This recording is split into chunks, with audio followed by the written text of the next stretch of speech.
player in the world. Yeah, because he's been so consistent throughout the, ever since he's pretty much started playing professional Dota back in the, Kingwin days, even a team before that. Puppy is the one who recognizes talent so quickly, and Nisha has been so stable. I don't think I can recall a game where Nisha had a really bad game. It's just how good he is. It's pretty insane. And speaking of that, I remember in an interview last year after TI10, Nothing to Say was asked about the mid laners that he faced at TI, and he said that overwhelmingly and by far the most difficult player to go up against in the mid lane mechanically is Nisha. That it was just a tier above everybody else, and most players are kind of scared of going up against something about guy. this player, he does some cool play and then you see his face on camera and it's just a big smile, he acknowledged it, yeah, I did that. He loves Dota. Yeah, and he has a good smile as well to do that with, for sure. Yeah. And he's going up against a guy on your screen right now, Mickey, there on your left. I must say, Mickey last year, he wasn't even a mid player. He played carry. This guy has leveled up tremendously. Yeah, both Boxy and Mickey, honestly, there was a lot of criticism of these two, or I guess people were not sure of how it was going to go. Swapping these players' roles in order to make way for the new players that were joining Team Liquid, and they're carrying so tremendously hard in this tournament. I feel like obviously we're at the top 3 right now, so every single player has shown up in some series in some way. But with Mickey and Boxy, it really feels like a bit of a redemption arc, because it felt like a lot of people didn't believe in them, but their teammates believed in them enough to play with them. Even Taiga saying I stepped out so that way because I did still believe in them as players and that they could do it. And man, they've shown up. I agree completely. And I also think that fluidity of when you recently switch roles, when you were a carry from Liquid. There you go. Nice. When you recently switch roles, when you go from a recent carry player to a now mid player, I feel like those players have a much better understanding of when and how to pressure the enemy carry. They understand that timing is just a little bit more than anybody else, just because of the recency that is fresh in their own mind. And I think that has really shown with Mike's performance this TI. It felt like he has stepped up in every possible way, but he's always hitting his timings. He's rotating to the correct side lanes, and he knows when the enemy carries timing is and plays around it. So, hats off to him. It's not the easiest transition to make, but he has done it seamlessly. Throughout the year, some people had questions, but I think that all of those questions are answered now. It lets them swap roles as well. This team is one of the teams that they don't play roles, they play heroes, and it's because of these role swaps that they did previously. Yeah, let's see how they do on this first match of the day. Let's head over for the draft. Team Secret versus Team Liquid. Team Secrets. Game 1. And here we are, you wonderful crowd, you beautiful people out there. We're taking a look at the first game of the day. I'm joined with a couple of very accomplished players as well as Trent. Trent, how's it going over there? We've got a wonderful Taiga and Amar. ATF, how you doing, man? I'm doing good. Excited for the game? You excited for the series? I hear you guys might be a bit biased. Yeah, I'm super excited for the series. I know Liquid is going to win, so I'm looking forward to it. And, of course, ATF, you're also here watching one of your former teammates on the old Creepwave squad. How are you feeling about Secret? I feel like Secret not going to win. I think Secret should win. Oh my God! Like I said, must, must. All right, that's good. Trent, we already have the beginning of the draft here. No, we see the Marcy band out as well as the Lesh and the Dawnbreaker. Tell me, how you feeling about these two drafts? Well, we're coming off a break, right? Everyone had all this time to prepare for their last matchup, and now we're back into the more standard format of the bracket of they just hit their games yesterday, found out who your opponent is right now. Last night, you had your little chance to prepare, and so you're coming in with some fresh ideas of where you want to start with. And Liquid, they look to be targeting at least.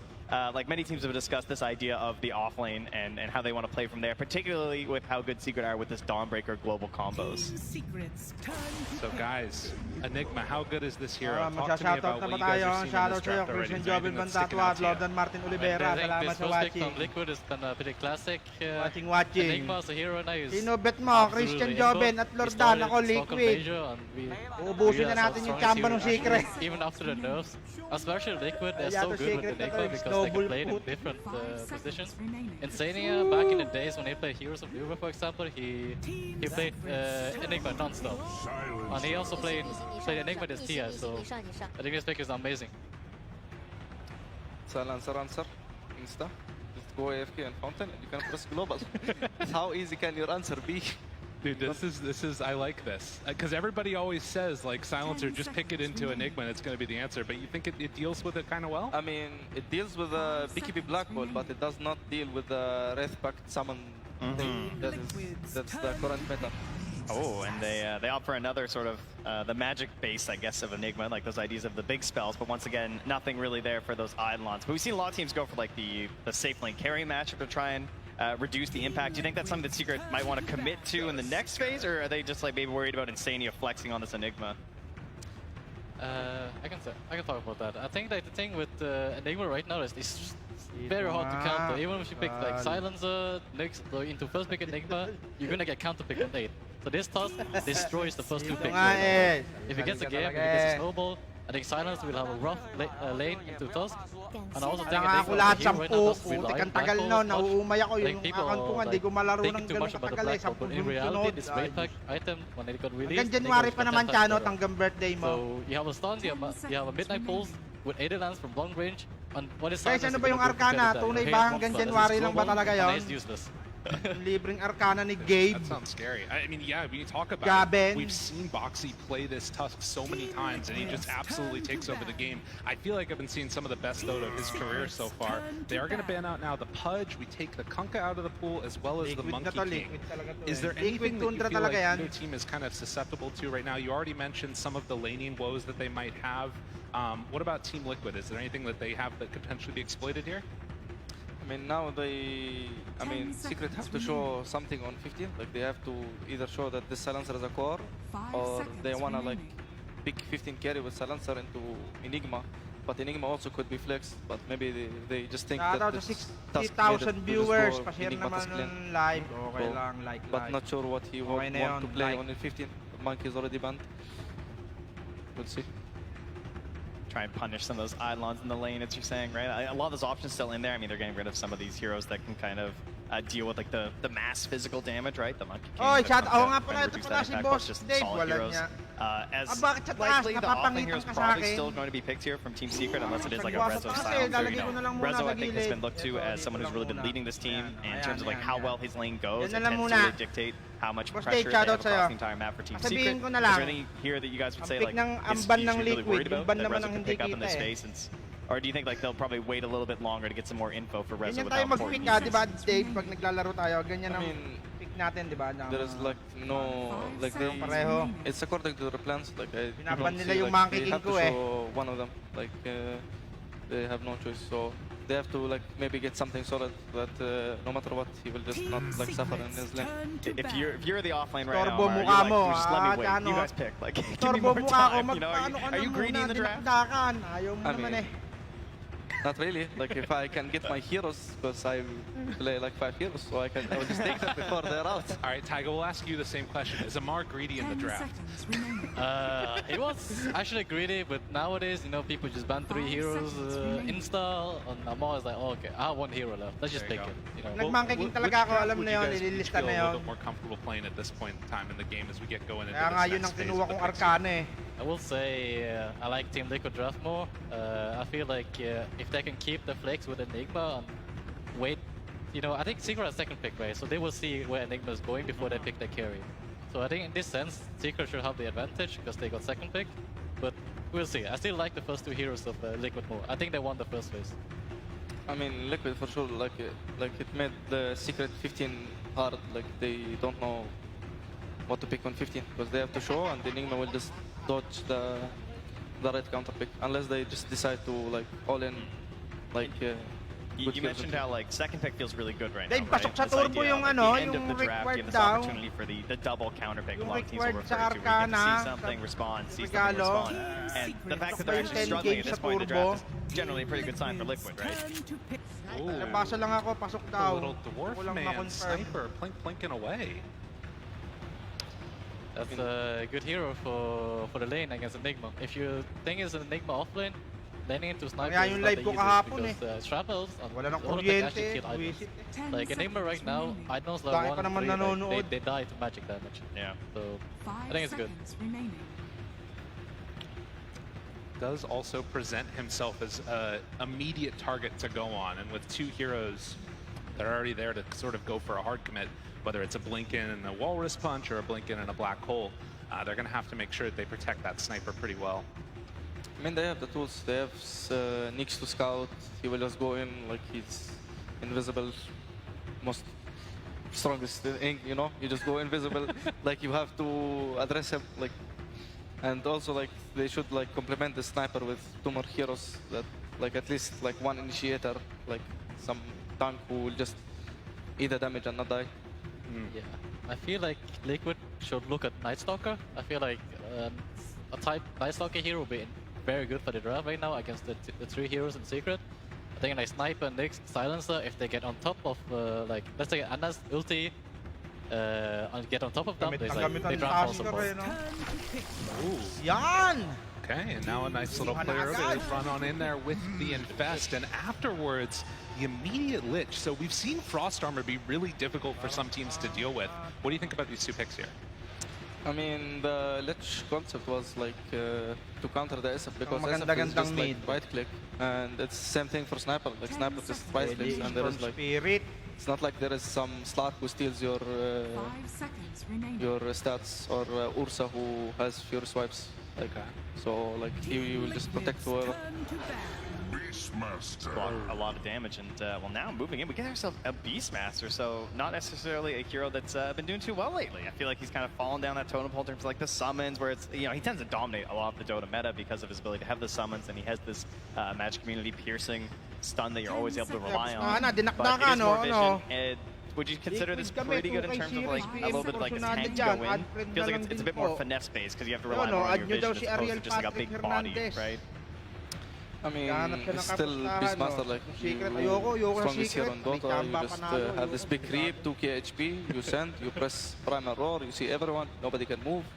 Like these heroes also are like very bad into Beast, like they cannot like just run into keep, like they snowball, they press spells, they feel like they're just running to their death. He brings a big beefy guy next to him. You know, with the Helm of the Dominator, lots of tank, lots of bodies in there, and no Night Stalker, I guess, at this point. Pretty hard to fit in, so that's also going to make Beastmaster happy, is that Night Stalker's not just going to eat your creep, which we've seen as a little bit of a soft counter. Yeah, it's actually the power of second pick too, because if Liquid didn't have to like, first pick, they will put the Enigma position 5 against the Beastmaster, which is a very good lane, my personal experience. But the thing is, they already picked this +5 Lich, so the second pick that Secret have actually benefits them so well because they get an 18 pick Beast, they know that Enigma is not in the lane. Ano, pasagot na lang ha, kinuha na ng maliit eh. So not a mid Lich. Wala na akong mirror. That's not happening, the flex is not worth, okay. Yep. Mga magko-comment dyan. Interesting stuff. So you said after that first phase that you felt like Liquid was a little bit ahead. In terms of the way that it's changed with these next 4, what are you seeing in this draft? Is there one team that you're favoring a little bit more? Is there anything you're really concerned about? Sa Liquid, kahit ano mangyari. I feel like both teams, like they have like concept in them. Like for example, Liquid, they run with the old classic the Enigma Tusk lane. Like Lich is like pretty balanced lane, I will say. And I think Secret is more like around team fight, like protect my sniper with Primal Roar, buff him with Aura, Nyx scout for me, Global Silence. If they black hole me, you know, they all rely on the sniper to actually be able to hit. But I think that with this Lich being picked, I'm not exactly sure who's gonna, you know, who's gonna come out victors. I mean, like Liquid drafts are like more about like if I had to already choose, like Liquid drafts are about lanes. If their lanes are good, like they might just like Secret draft, like even though Secret heroes look better against Liquid, but just because of the laning advantage, they will not be able to get that timing from Secret. So Liquid will have faster timings. That counter picks doesn't matter anymore. Interesting, very interesting. The timings, that's what we're going to be playing for here. Well, one last round of picks coming out now as Liquid down to 25 reserve seconds. And they're going to go for a Primal Feast. They get it in the last phase of the draft. I mean, that's pretty interesting. I don't think I've seen much of Mick Final Beast, so Not sure if it's his comfort hero, so it's going to be nice to see it. Certainly someone getting to the back lines, right? That's especially a Primal Beast. He gets in there, he creates a little bit of chaos. I see that with a Chain Frost. We got some infest plays, snowballs. It's gonna be hard to keep your formation as Team Secret right now. I mean, I still feel like their heroes are good into Primal Beast. Like, Beast is good, Nyx can count like Carapace, and Silencer can global in his BKB ulti. So it's not really that. It's just about their timings. Like, they just think about their timings. Okay. And of course, if they can find that silencer, one of the big things for the key components in these drafts. Secret down to the wire here as well. As we're still looking for their hero. I think Liquid really needs to watch out for the early game timings, because I think they need to deal with this beast, and they also like can't rely on the black hole for the late game. So the mid game is like the most important timing thing. The last pick, Morphling. This has consistently been a huge hero for this entire tournament. Is it enough? Right now, what do you guys think? Team Secret or Team Liquid? Which one are you two favoring? I will always go with Secret, even if their draft looks worse. Even though their draft looks good, but I will always go with Secret. I want the one who I want to win. I will always cheer. I will always go for Liquid, of course, but I feel like this this draft they have is very comfort, but it's make a Primal Beast I haven't seen before, and it's the Secret draft is very scary to play into if it gets to the late game. Wow. We do have ourselves now another round here as we are getting into this lower bracket finals. We've heard from the pros, now we got to hear from the coach as we're going to head on over to Sir Action Slacks with the interview. Ladies and gentlemen, put your hands together for Blitz from Team Liquid. Siyempre, Liquid na. Blitz, another game with them picking Sniper against you. I know you guys lost to Sniper a few times, but everyone seems to think this is your weakness here. Have you guys fixed this? I mean, you did survive Aster after all. No, it's pretty broken against us. We just kind of hope our best, you know, don't pick it, but, Sniper. you know, I hope Tundra also just keeps first phasing it. It'd be pretty fun. Last pick Primal Beast, the crowd was gasping out there. Very unexpected to come that late in the draft. Any particular reason why you guys did it so late? Yeah, I mean, it takes a little bit to recognize the situations where the hero's going to be good. Somebody suggested it. It sounded pretty nice. And yeah, I mean, Mickey seemed like he really wanted to play it. It's a fun main stage hero, too. You know, we're also here to entertain and stuff like that. Rezel told me before, let's just have good games.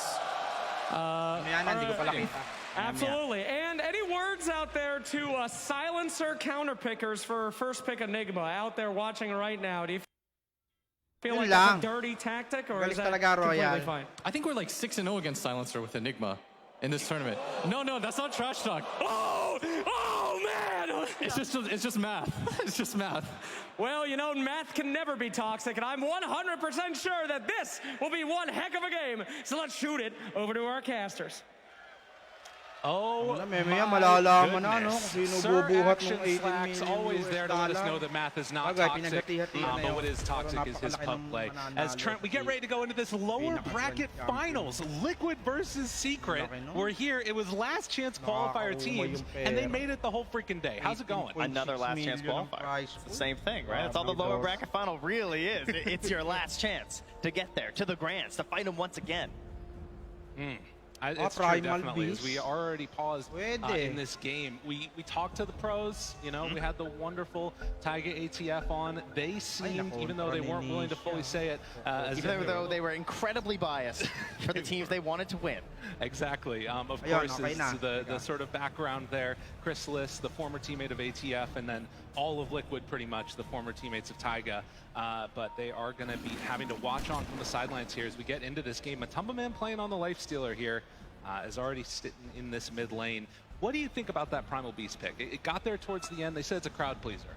Yeah, it's very interesting because, well, like I said, you know, you want to appease the crowd with the Primal Beast, sure, but Primal Beast, you know, when you think about some of the problems the heroes had, you can see them on the other side. Like, when I'm playing against Primal Beast and I'm getting upset, all I can think are things like, man, I wish I could send this through BKB. Like, no bigger BKB stuff. Because this hero relies on it so heavily, right? Like, that's the whole kit of this hero, is just relying. Doesn't matter what role, you're trying to get that BKB as fast as you can. And he's going to be dealing with the roar as well as that global silence.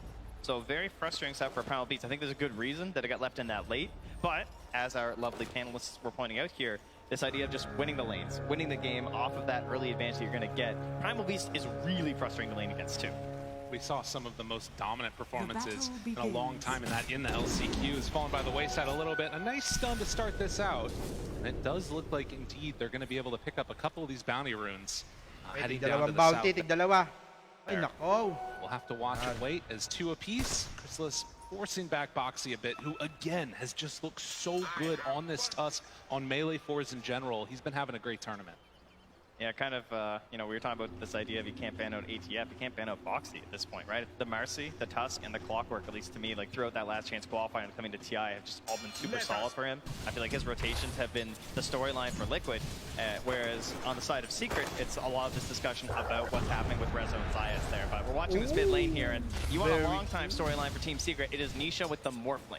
Right, this is a player-hero combo who has been feared and for a very long time would just be banned in the first phase, even when Morphling wasn't necessarily like the best hero in Dota. Right, and right now it literally feels like there's games where it is the best hero in Dota.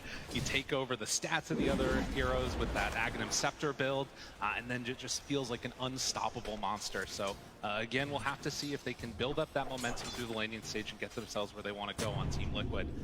Is already blocking off that small camp, but Tumble Man pulls the wave back behind. They're going to get the D ward and then go and contest. I do think it's interesting to see the formation setup that you're going to have from Team Secret this game, because like 2 of your cores, I feel like in a pub you might not be that excited about having Morphling and Sniper on the same team, right? They don't tend, you know, they could kind of have like a similar role and idea, but it also depends on like the various ways that you can play the Morphling. You can be a little bit more active on this hero. You have so many cool options and combinations that you can do now with the changes to the ultimate on the hero, where you're becoming this opposite hero and trying to like take advantage of their abilities while also reducing their stats. Yeah, it's incredibly strong. So ring around the Rosie there. So he heads off. Will get punched a few more times on his way out. And again, this very annoying lane that you have to deal with of the Enigma, continuing to eat up your range creeps the whole time through. Already 4 denies on him there, but hasn't been able to have a great time against Chrysalis, who has been able to zone him back a little bit, it looks like. Yeah, I think there's a lot of pressure on Zai in this lane as well, because they spent a lot of their draft trying to deal with this, right? They're looking towards all these various heroes that can be placed into this role that can try and handle the Eidolons early and reduce the impact that you're going to have with that kit of the hero. And at this point, it's not looking too hot, obviously, especially with those nerfs to the Eidolons taking so much more magic damage. Shrapnel can actually hurt him. The Mango doesn't want to go for it out of Sanya, and Zayas is just going to salve up. So gets away from that one. You can see the pressure that's put on early by Lich. Sanya keeping him just back there at arm's length. Feel the tension in here. I know, man. Everyone's waiting for that first couple to get some low heroes all around.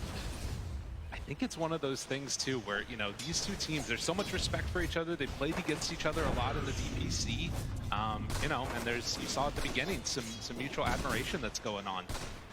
Going to be a good series.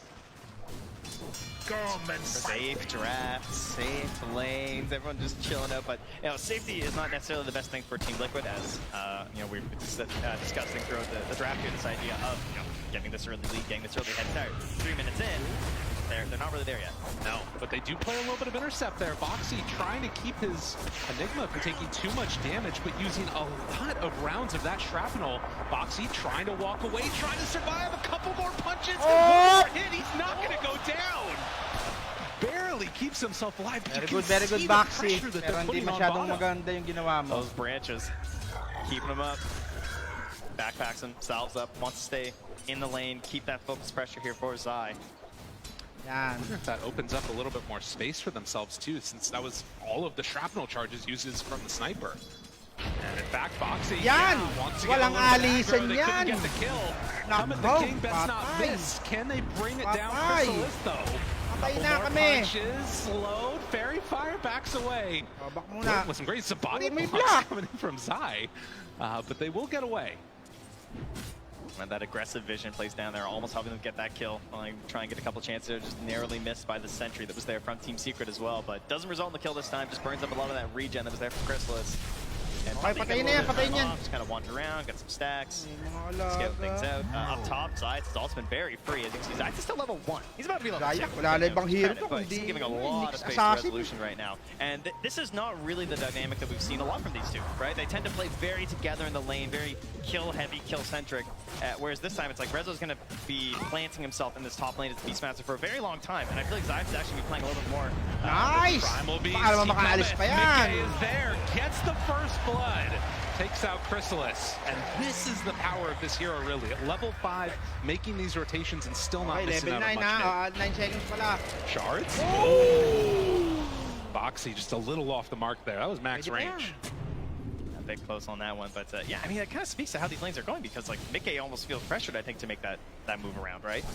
And you're thinking about all these heroes that you're hoping to bully in the lane phase by just out-damaging them. Morphling, unfortunately, not the easiest one to do that with. If you don't have an actual kill threat, you don't have that chain stun to worry about, he can just sit on this max agi, and he's got that big damage to actually compete with a Primal Beast. So Team Secret looking very strong at the moment. This has been constant from them. Level 5 on Rezo as Matumba Man's coming on in to contest this pull again. Still has to deal with those boars flanking away at him. Very even.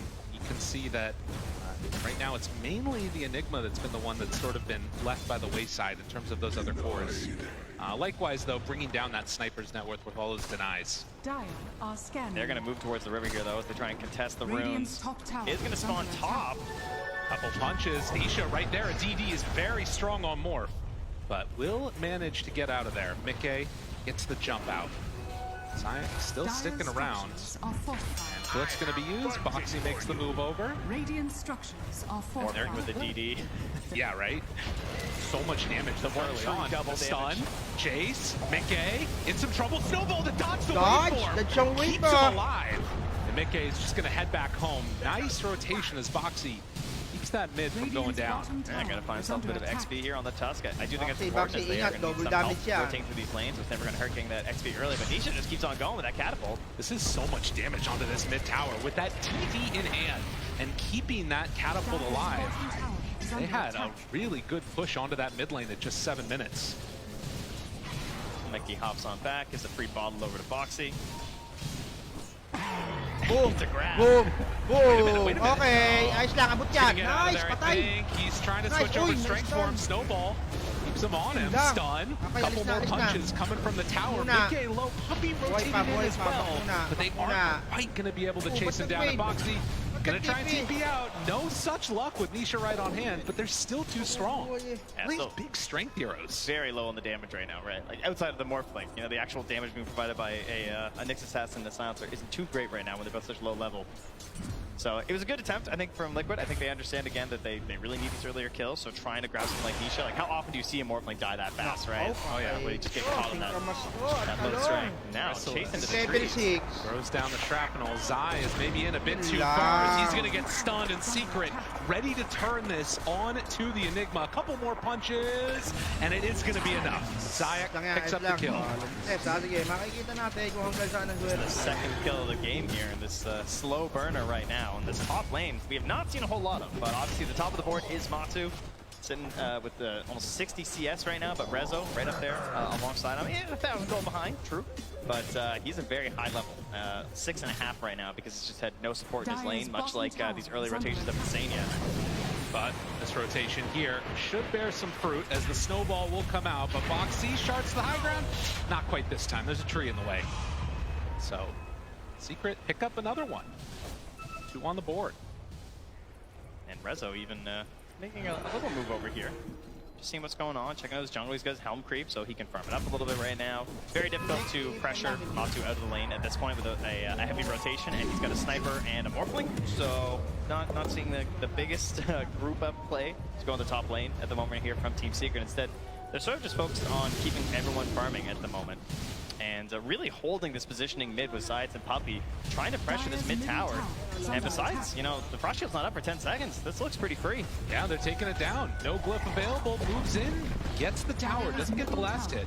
That time was spent with Primal Beast farming the jungle a little bit and was able to pick up some nice bits of farm for himself.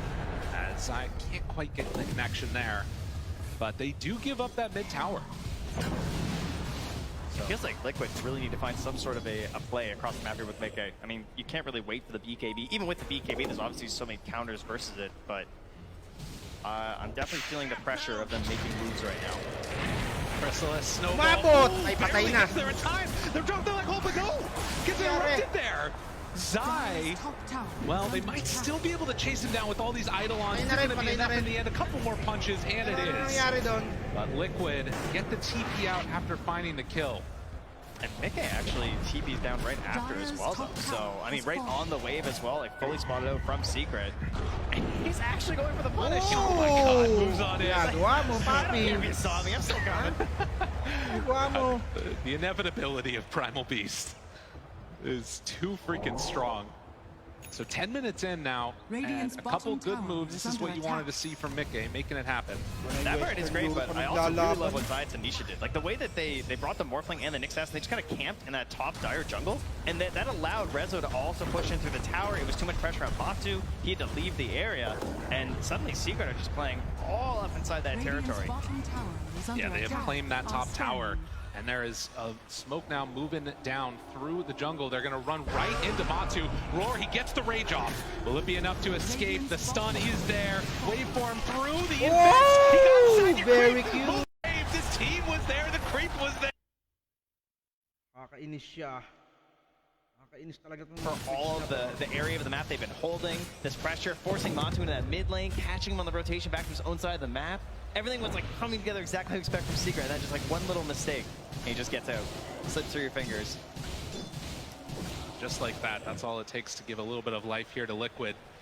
We've seen a ton of these games. It feels like, you know, we talk about the path of both of these teams coming from last chance qualifier, but in reality, it feels like they've played very different tournaments. Secret has been, you know, coming in and just dominating people sometimes in the draft. Liquid, they've had to grind out these matches.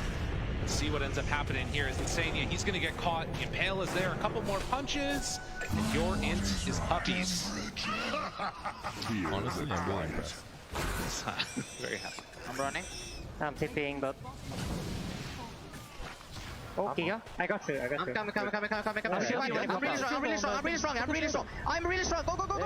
They all die. Go, silencer.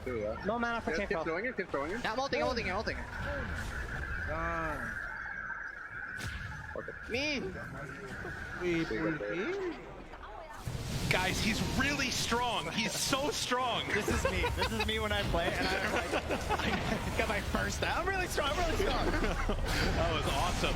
Moves in now, finds puppies. Eyes there for the stun. The global afterwards, but Mickey already charged it up. Now the chase. Nisha to back away. There's still Chrysalis to the side, plinking away. Then the damage though, the fraudulent and the invest out of there again. So they lose Zai in exchange for Puppy, also picking up Boxy there on the end. Now Mickey, oh no, needs to get out. TP away. Does he have enough? He does. He's got that up, Roy. He's a tanky guy. Michiola. God, what a wild series of events. They're vibing back behind the tier 1 tower. It's still standing there. Now that was Zai going down though, of course, as you know, looking for this Enigma to try and get those ores up, see if they can get a little bit of pressure moving in on the map right now. Expecting perhaps another smoke as well here from Team Secret at this point, right? We're almost 50 minutes in the game. We start moving back towards that top half of the map. People start thinking about Roche. Certainly very possible for Team Secret. Whenever you have Morphling, a Beastmaster on your team, that is a lot of damage, right? That raw damage of the Morphling plus the attack speed of the Beastmaster can certainly cut through that pretty fast. And the help of the Hawks, the Boars, the Helm Creep, there's lots of vision to give you the confidence to go for that. Of course, added onto that eventually is going to need to be dealing with this Wraith pack, which is just about to be completed by the Enigma as well. So we'll see if Secret can make those moves that they need to. There is still another invasion coming in as they want to get aggro. They find resolution right on top of the trample, the Walrus punch, and one more round of onslaught. It's more than enough. Benicia, okay, turns into the Tuscan, now ready to battle. They've caught him caught here to the side. Insania trying to stop this one. Oh, the Chain Frost is bouncing, but not to who it needs to bounce to. Mickey does go down. Nisha in looking for more. And Zion with the wraparound. Oh, they're all on top of him. Oh no, he's in the rough, right on top. Able to catch him. But Tumble Man trying to arm toggle for all he's worth, but they're all falling. Secret keeps the pain train rolling as they all die. Now, 2 carries hanging out. Grabs Matu's courier. Can he get out? Matu trying to run away. Nisha, I don't know if he has the damage for this, though. Crystals is being chased by Eidolons. He's trying to get there. He's trying to get out. He's high-fiving the tower, and he fest out of there. Gets him away. What in the heck was that?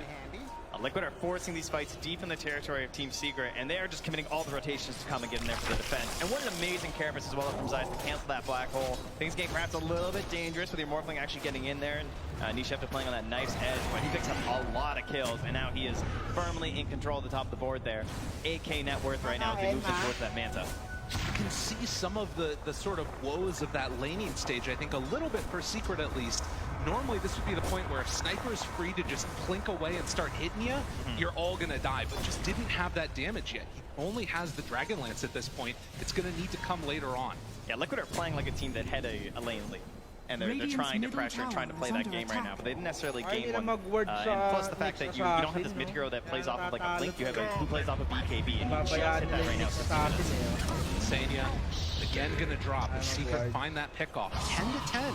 Here's 16 minutes in. We had a bit of a slow start in the laning stage, but it has been all action since then.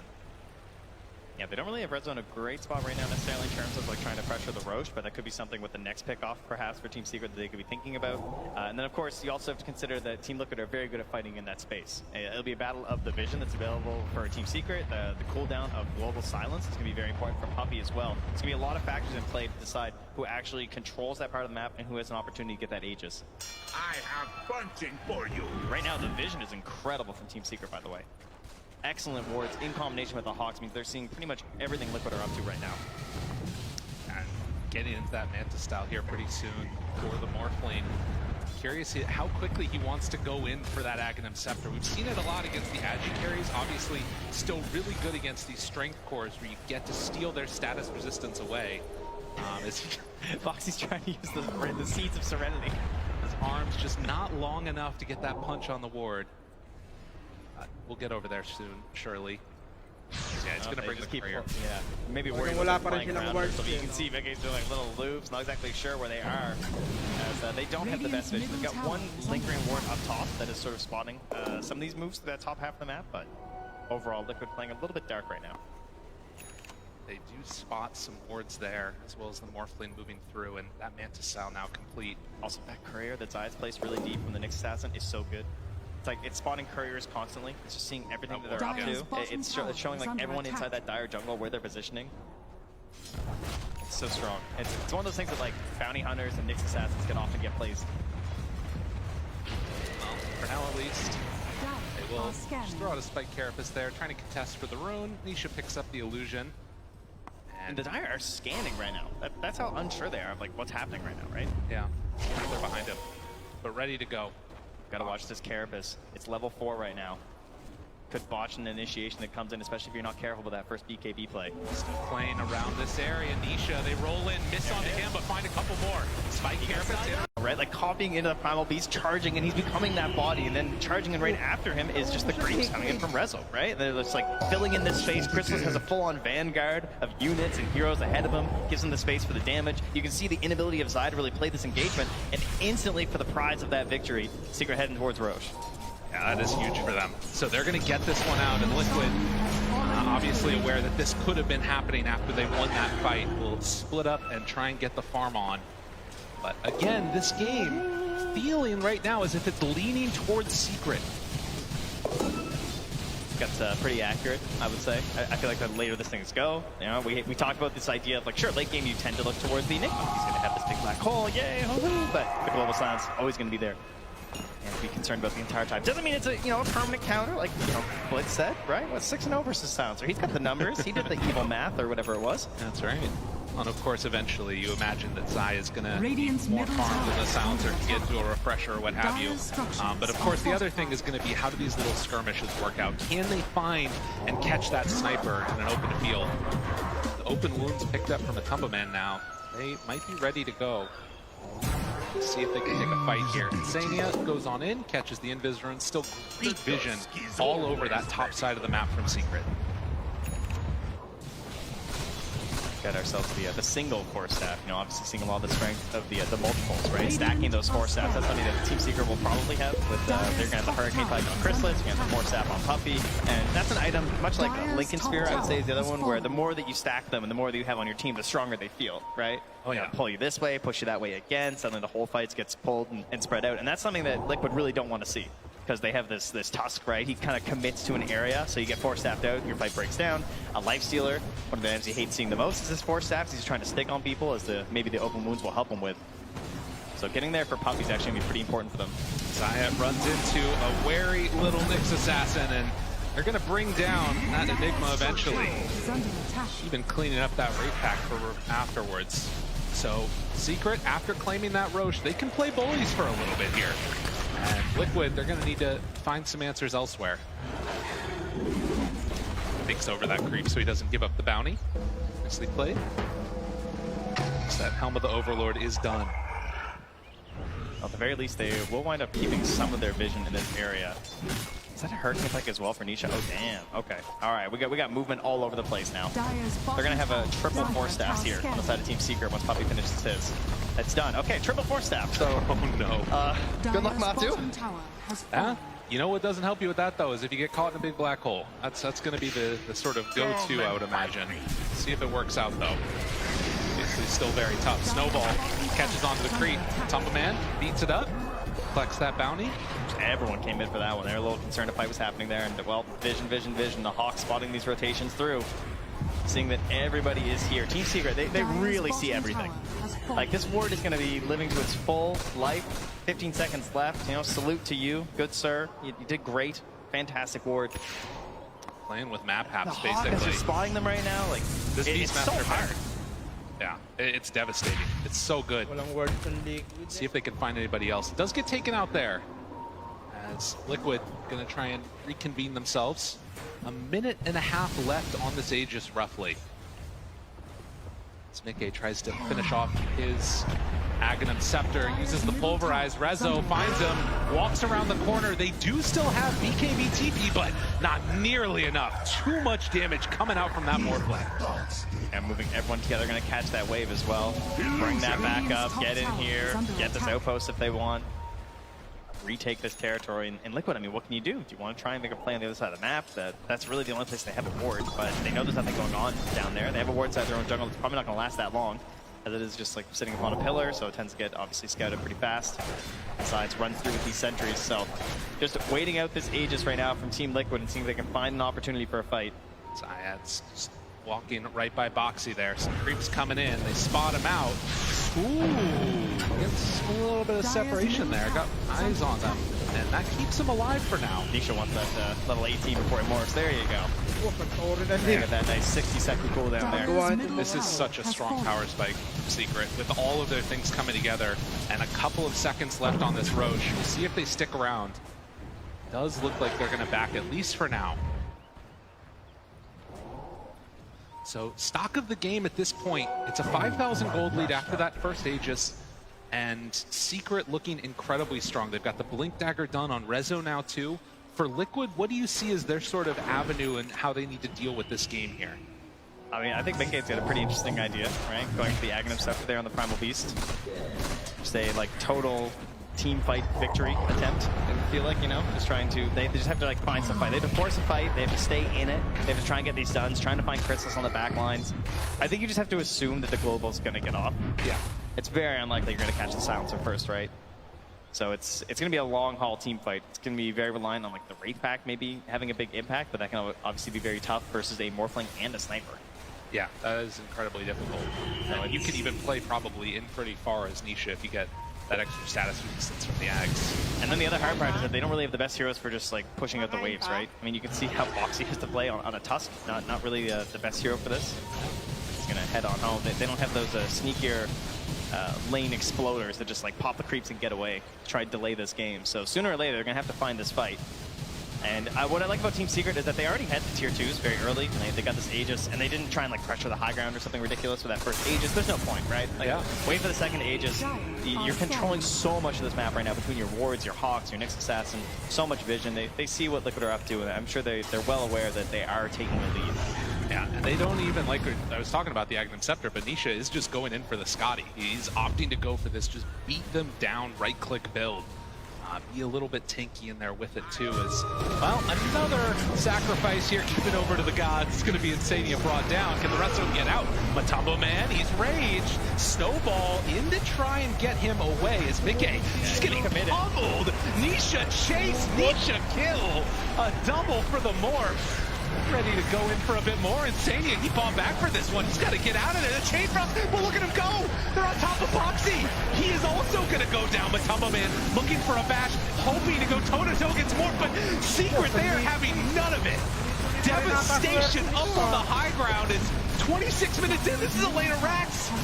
This is so much of just complete total effective damage. It's just the patience from Team Secret. They knew everything that was happening in this game, and they're just waiting for that time because they see that Liquid are just a ticking time bomb of how they need to play this draft. Eventually, they're going to force a fight, and sometimes it can be okay when a support just feeds in like that. Where Insania dies, he can give you a little bit of vision, and it maybe burns a couple stuns, and then you can go for that fight. Maybe that's their best moment, but Secret were willing and ready. Secret just all over him here, and they will claim 2 sets of racks as soon as one of those boards or something comes on up to the high ground. But that blink dagger reveal from Zayas and Matumbo Man, he's in pretty far, wants to take him down, gets 1 kill, able to assassinate the assassin.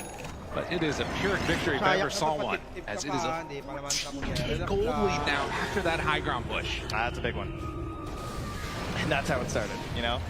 This comes in, a couple heroes are in vision, you think, okay, is this our chance? And they thought about backing, but then the roar occurs, Mickey's forced to commit. Didn't really get a whole lot of value out of the Agnums, I would say. And then, of course, Nisha becomes better primal beast. Zai found again. Nisha immediately gets out of there. The haste rune keeping him alive, ready to chase after Boxy now with the Scotty done. They got to run. Catches on to this Beastmaster. Do they have any more buybacks? It's already 3 dead. This is looking so rough for Liquid. Mickey, he's got a Lifestealer bomb inside of him, but Nisha ready to take him down. The triple kill. Nisha will not be denied as they kill him all off. They love Dota so much, but it's Secret that are coming away with this one. And these are the 2 different stories these teams have had. Team Liquid different as well this time, right? Having Rezo play this Beastmaster, it's not as like combat heavy. You know, it almost feels like the snowball style that they've been relying on a lot with Zayas and Rezo. Instead, it's just, you know, Rezo play a normal Beastmaster game, and this was just amazing macro gameplay by Team Secret, right? They read everything Liquid were doing, they responded, and it just felt like they knew what Liquid needed to do in this game, and they did not let it happen. They came on in, they executed their plan perfectly, and now at least they're going to have to go on back, figure out what to do. We're going to head back to the draft. Let them break it down. Thank you very much, Lyrical and Trent. Indeed, first game taken by 24 of them in total. Obviously, you know, this guy's a TI all-timer. And then Nisha, it's his first TI with Puppey. Not this one, of course, but his first TI was with Puppey. So it's crazy to me that this guy is so good. He's so ubiquitously known as like this is one of the best players on the planet, if not the best. And he was undiscovered like prior to Secret. That's insane. It's pretty nuts. I mean, the last pick, Morphling, when I first saw it, I thought it was a bit greedy. But when you think about the lane matchup against the Primal Beast, you're always going to have that shift, which means that you're not going to be able to die. And it shows because Nisha ended up this game with 0 deaths, and the reason is he does have a backup of his team. Because I think this last pick, Morphling, kind of shut down the whole idea of Team Liquid how to play a game, because you need to think about, oh, what happens if we go in on Morphling, try to kill him? There's going to be global silence. We saw Team Secret using 2 buybacks like 10, 12 minutes into the game. They were not hesitating at all. And like their approach was, okay, Primal Beast's going to go with the BKB on a silencer, try to take him out so he can use the global, but the quick buybacks and just not enough damage. It felt like at one point this Morphling took control of the whole game. Yeah, and I mean, look at that itemization. He went Hurricane Pike on Morphling before Scotty. And this is because he recognized that the only way for him to die that game, because Matsu and the Lifestealer hit all of his item timings as well, was if after he uses his waveform to disengage, they get on top of him with this Lifestealer and potentially this Tuskar, and they just beat him down. So he itemized for that ahead of time because there was absolutely no lack of damage in his team. He did not have to be the primary damage dealer, even though he was, but he did have that backup of the sniper. He had no fear whatsoever of getting blackholed because they had the nukes to deal with it early on, and of course the global silence, and if Enigma did manage to get a BKB, they had Beastmaster. And And speaking of that Beastmaster, also hit all of his timings. He was able to pair up Rezo on the Beast with Nisha really early on and just push down those towers. And it really felt like Liquid had no solution to play into this stuff well. Good point about this Hurricane Pike, because the first item from Crystallis was also Hurricane Pike. They understood, like, we need to get people out of the trouble against the Lifestealer, against the Tusk, one of the better items. So basically they had 3 Force Staffs, one Puppy as well, and it's very difficult to just engage. And they had this backup of the BKB piercing ability, the Beastmaster, and just way harder than what they would expect. The vision game also on point, a couple of deep wards early on coming out from Team Secret, having a Hawk as well, and also Nyx Assassin scouting things out. And typically you would expect a team with both Sniper and Morphling to be overly greedy, but because Sniper was paired up against Enigma on the lane, he is one of the better heroes at dealing with that hero because of his shrapnel.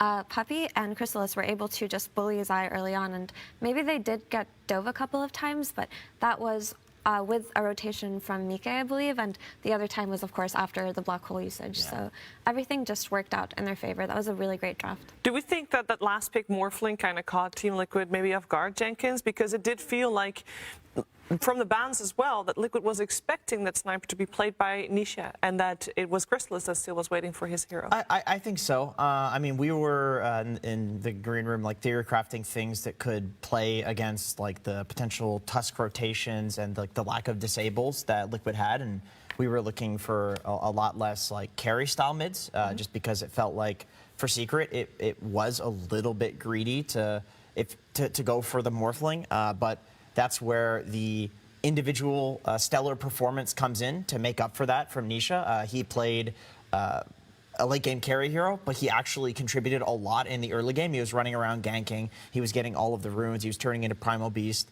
ganking just like the Primal Beast would with his abilities. So yeah, just I think because, you know, Nisha's just confident. It's like, okay, this game, like, I can play Morphling, like, I can have a good early, I can give us a good early game, and then also, then we have 2 carries, right? Yeah, and you got to keep in mind that Sniper will also carry the game if necessary. Thank you for that. Well, Team Liquid definitely has got their work cut out for them. They got to go back to the drawing board, have some good discussions.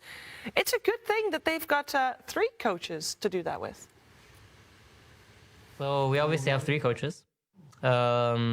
I don't think we'd be here if you removed even a single one of them. We have a good dynamic with Jesse doing a lot of the in-game gameplay stuff, and also I think he goes in depth and kind of looking at other teams in terms of gameplay and what they kind of want to do stylistically. Figuring out, like, nice plays for us that we can do, and, like, looking at it objectively, how we can improve our stuff. So he helps a lot with the gameplay, he helps a lot with reviewing the replays, looking at what we could have done, opportunities missed. We have Blitz that does most of the drafting prep together with Matu these days, which is kind of their area of focus. Doing the pep talks and stuff. And neither of them can do their job without Jobs providing them with all the information they need, all the statistics, all the replays, all the whatever they might need, scrim results, scrim data, that all comes from Jobs. So yeah, I think the 3 of them together create one giga coach between 3 people. They're always relevant, you know. You take one part of it out, they might not work at all anymore. So I think they all add their value. So I think, yeah, 3 courses. I've never had 3 courses before, but I think for now it's working pretty well. And it's working pretty well indeed. Already guaranteed top 3. Of course, if they want to move forward, they do have to win the next game. So I hope those 3 coaches give some good speeches and have some good insight. And it's only, you know, it's only a short period of time. So they got to choose their words carefully. Someone who does not choose his words carefully is Action Slacks, who we're heading to right now. Someone who does not choose his words carefully is Action Slacks, who we're heading to. That's right. That is right, Shiver. Hello, hello, hello. The crowd is hyped. Woo! Shiver, I have 0 plans for this crowd right now. They're just bringing, oh my God, there we go. Woo! Sir, how you enjoying the game? This is the best interview I've ever done. Listen, who are you filming? You filming me? I film you. What's your name? Hello. David, nice to meet you. Oh, yeah, you having a good time? Yeah, having a good time. All right, he's having a good time, everybody. All right, all right. You guys seem very calm. How was the game so far? Please, real interview. Yeah, it was really good. Oh, wonderful. What was your favorite part? When Morphling killed everyone. When Morphling killed everybody! Oh, fantastic. We got Juggernaut over here. Hello, Juggernaut. Pardon me, pardon me, pardon me, pardon me. Hello. Juggernaut, thoughts? I really hope Liquid takes game 2, man. I want a game 3. Game 3, man! Woo! And we have some hype people over here. Pardon me, excuse me, ma'am. Where are you sitting? There, we'll make you some room. Hey, please, excuse me. Coming through, make some way. There you go. Thank you so much. Enjoy the rest of your game. All right, here we go. Over here, we had some hype boys. Hi. How's the game? Good, mate. Everything's all good. Good, good, good. All right. Who do you...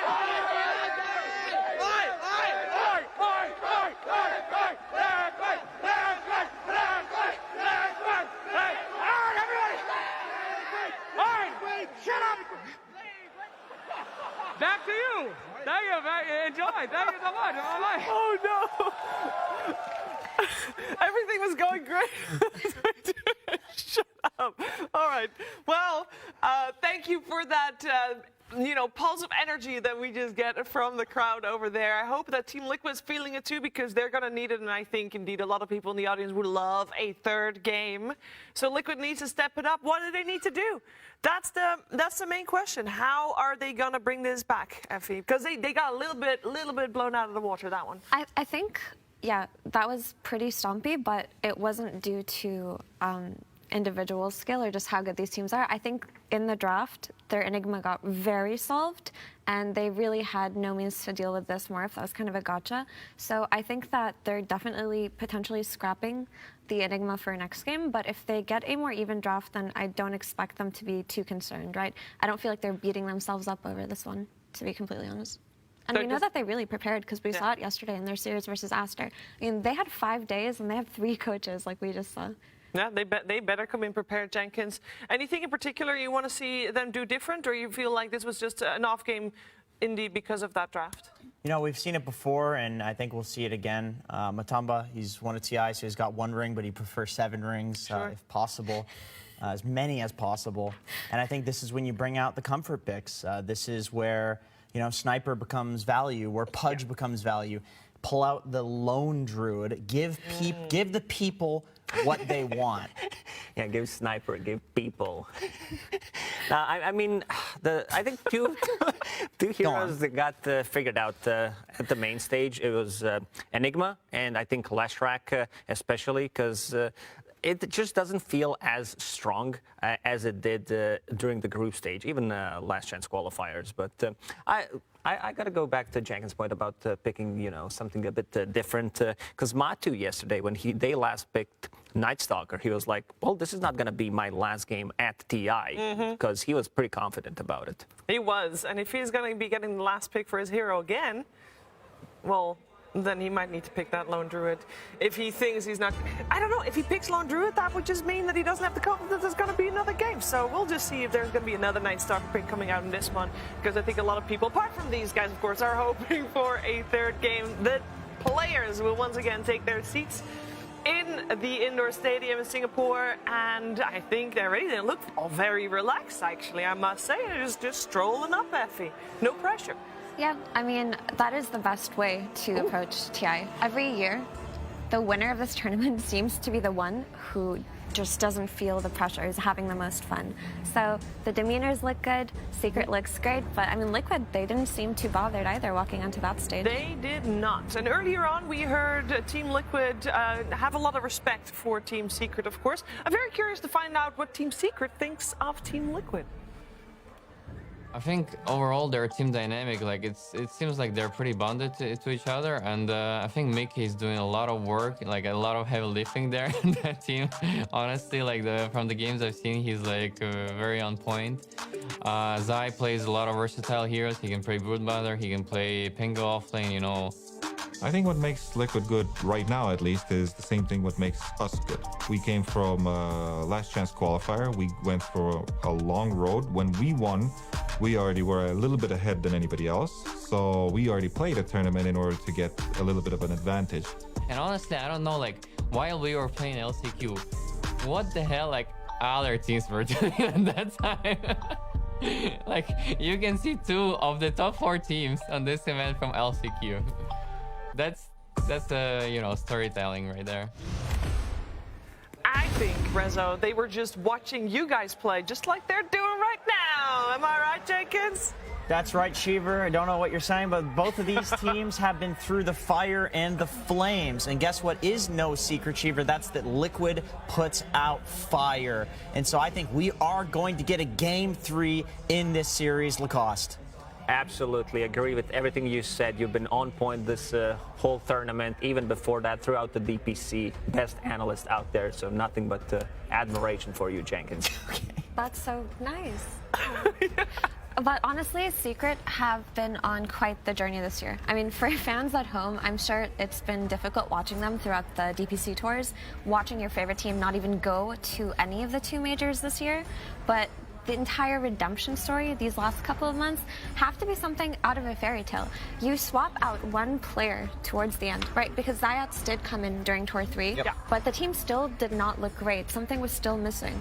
All of a sudden, Ice can't go to the Riyadh Masters. They bring in Resolution and everything clicks. It's like this last magical piece of the jigsaw puzzle just fit in perfectly. And it just speaks volumes on how having one player can change the dynamic of everything. Even though Nisha has always been a monster, that hasn't changed. Puppy has always been an excellent captain, and Secret has been consistent in their coaching and in their preparation.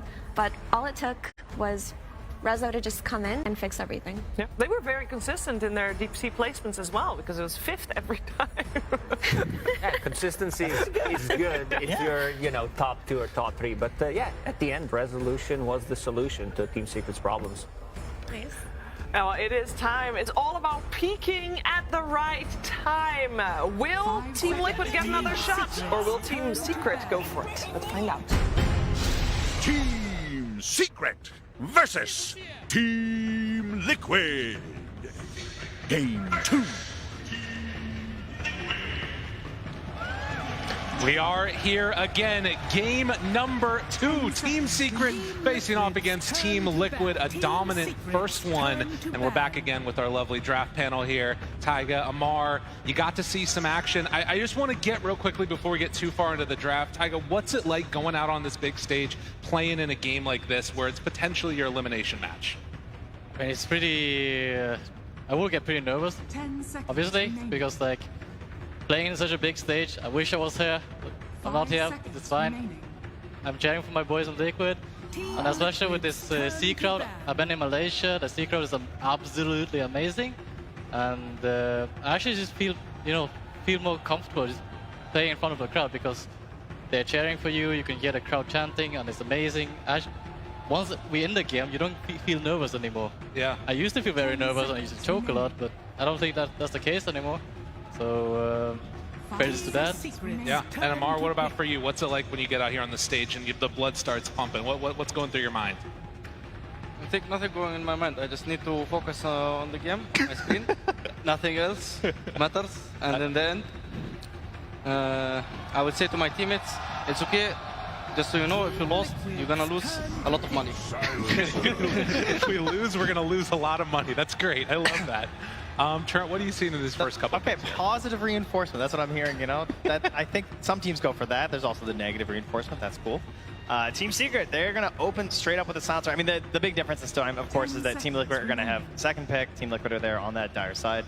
And, obviously that ended up being a problem for Team Liquid last time because they felt like they couldn't get the flexibility out of that Enigma that maybe we wanted in terms of trying to give that hero a good game. And that hero got shut down pretty hard by Team Secret, and we'll see what Liquid have in store this time instead. And the first thing up here is just that Broodmother.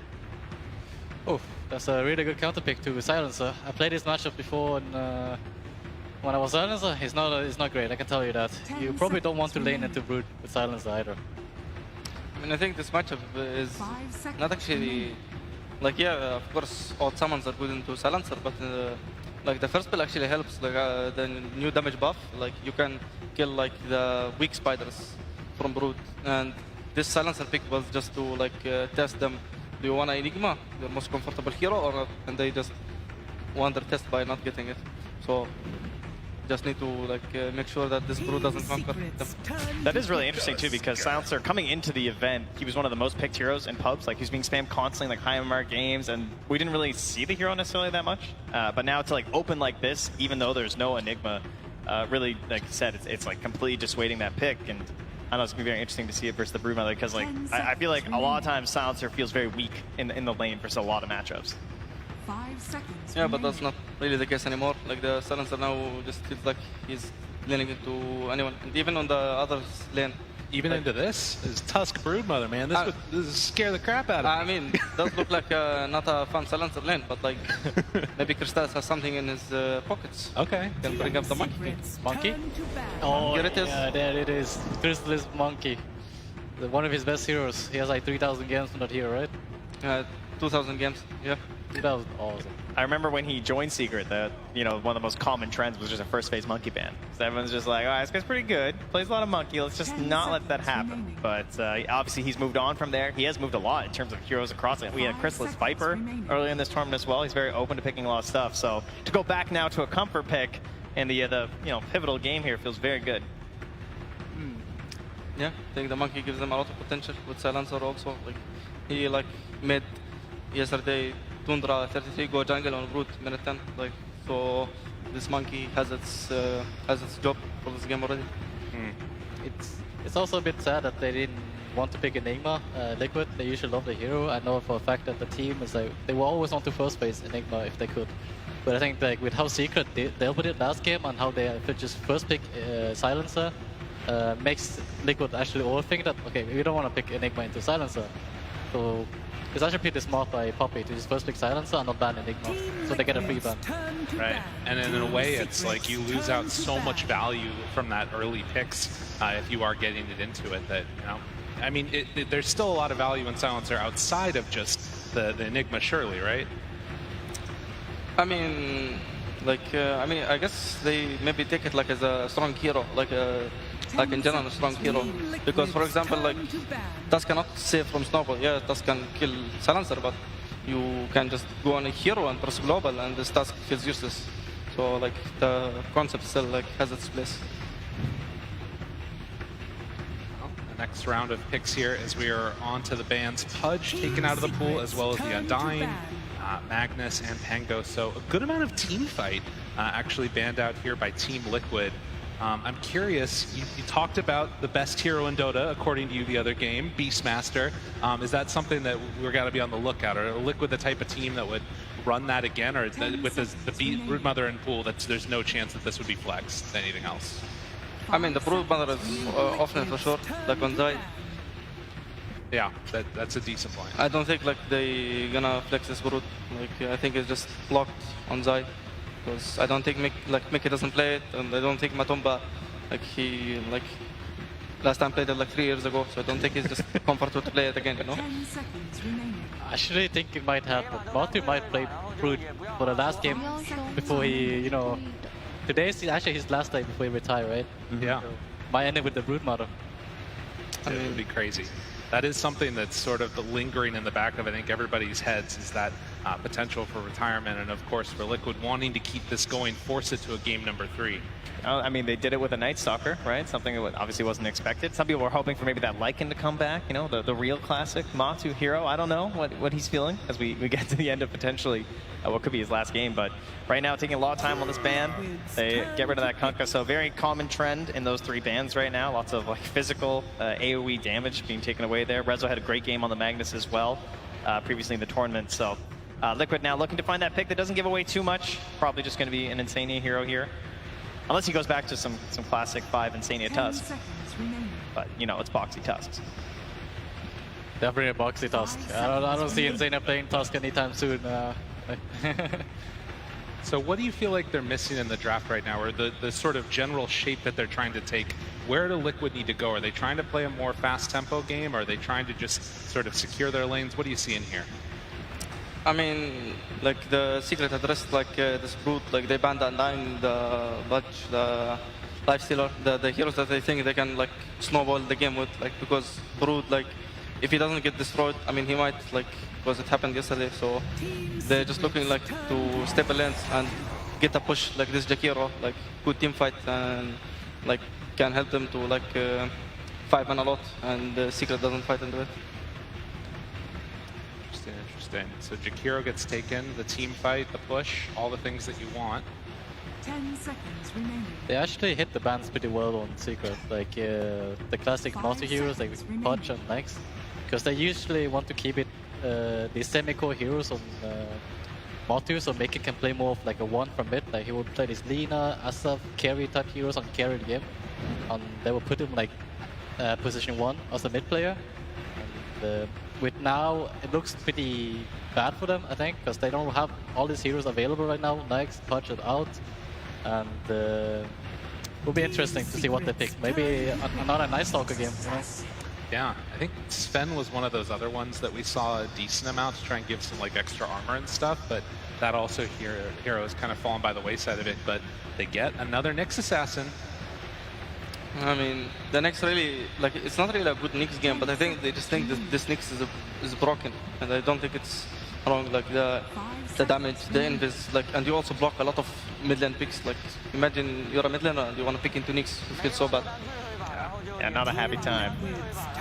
And they do, in fact, offer the Primal Beast. So a couple options here. Could be mid, could potentially be off lane as well if they want to. But just another hero that, when you see the Spiderlings as well, you really do not care at all as Primal Beast. Goodness. Well, the first phase Brood definitely has a lot of challenges running into it already, but we've seen Zai get sacrificed more than a few times playing out of that off lane. Liquid now, I mean, to me at least, when I look at this, I feel like there's so much team fight on Team Secret. Do you just try and further snowball and then maybe build some like sort of tower taking heroes as Liquid to see if they can make a turn happen?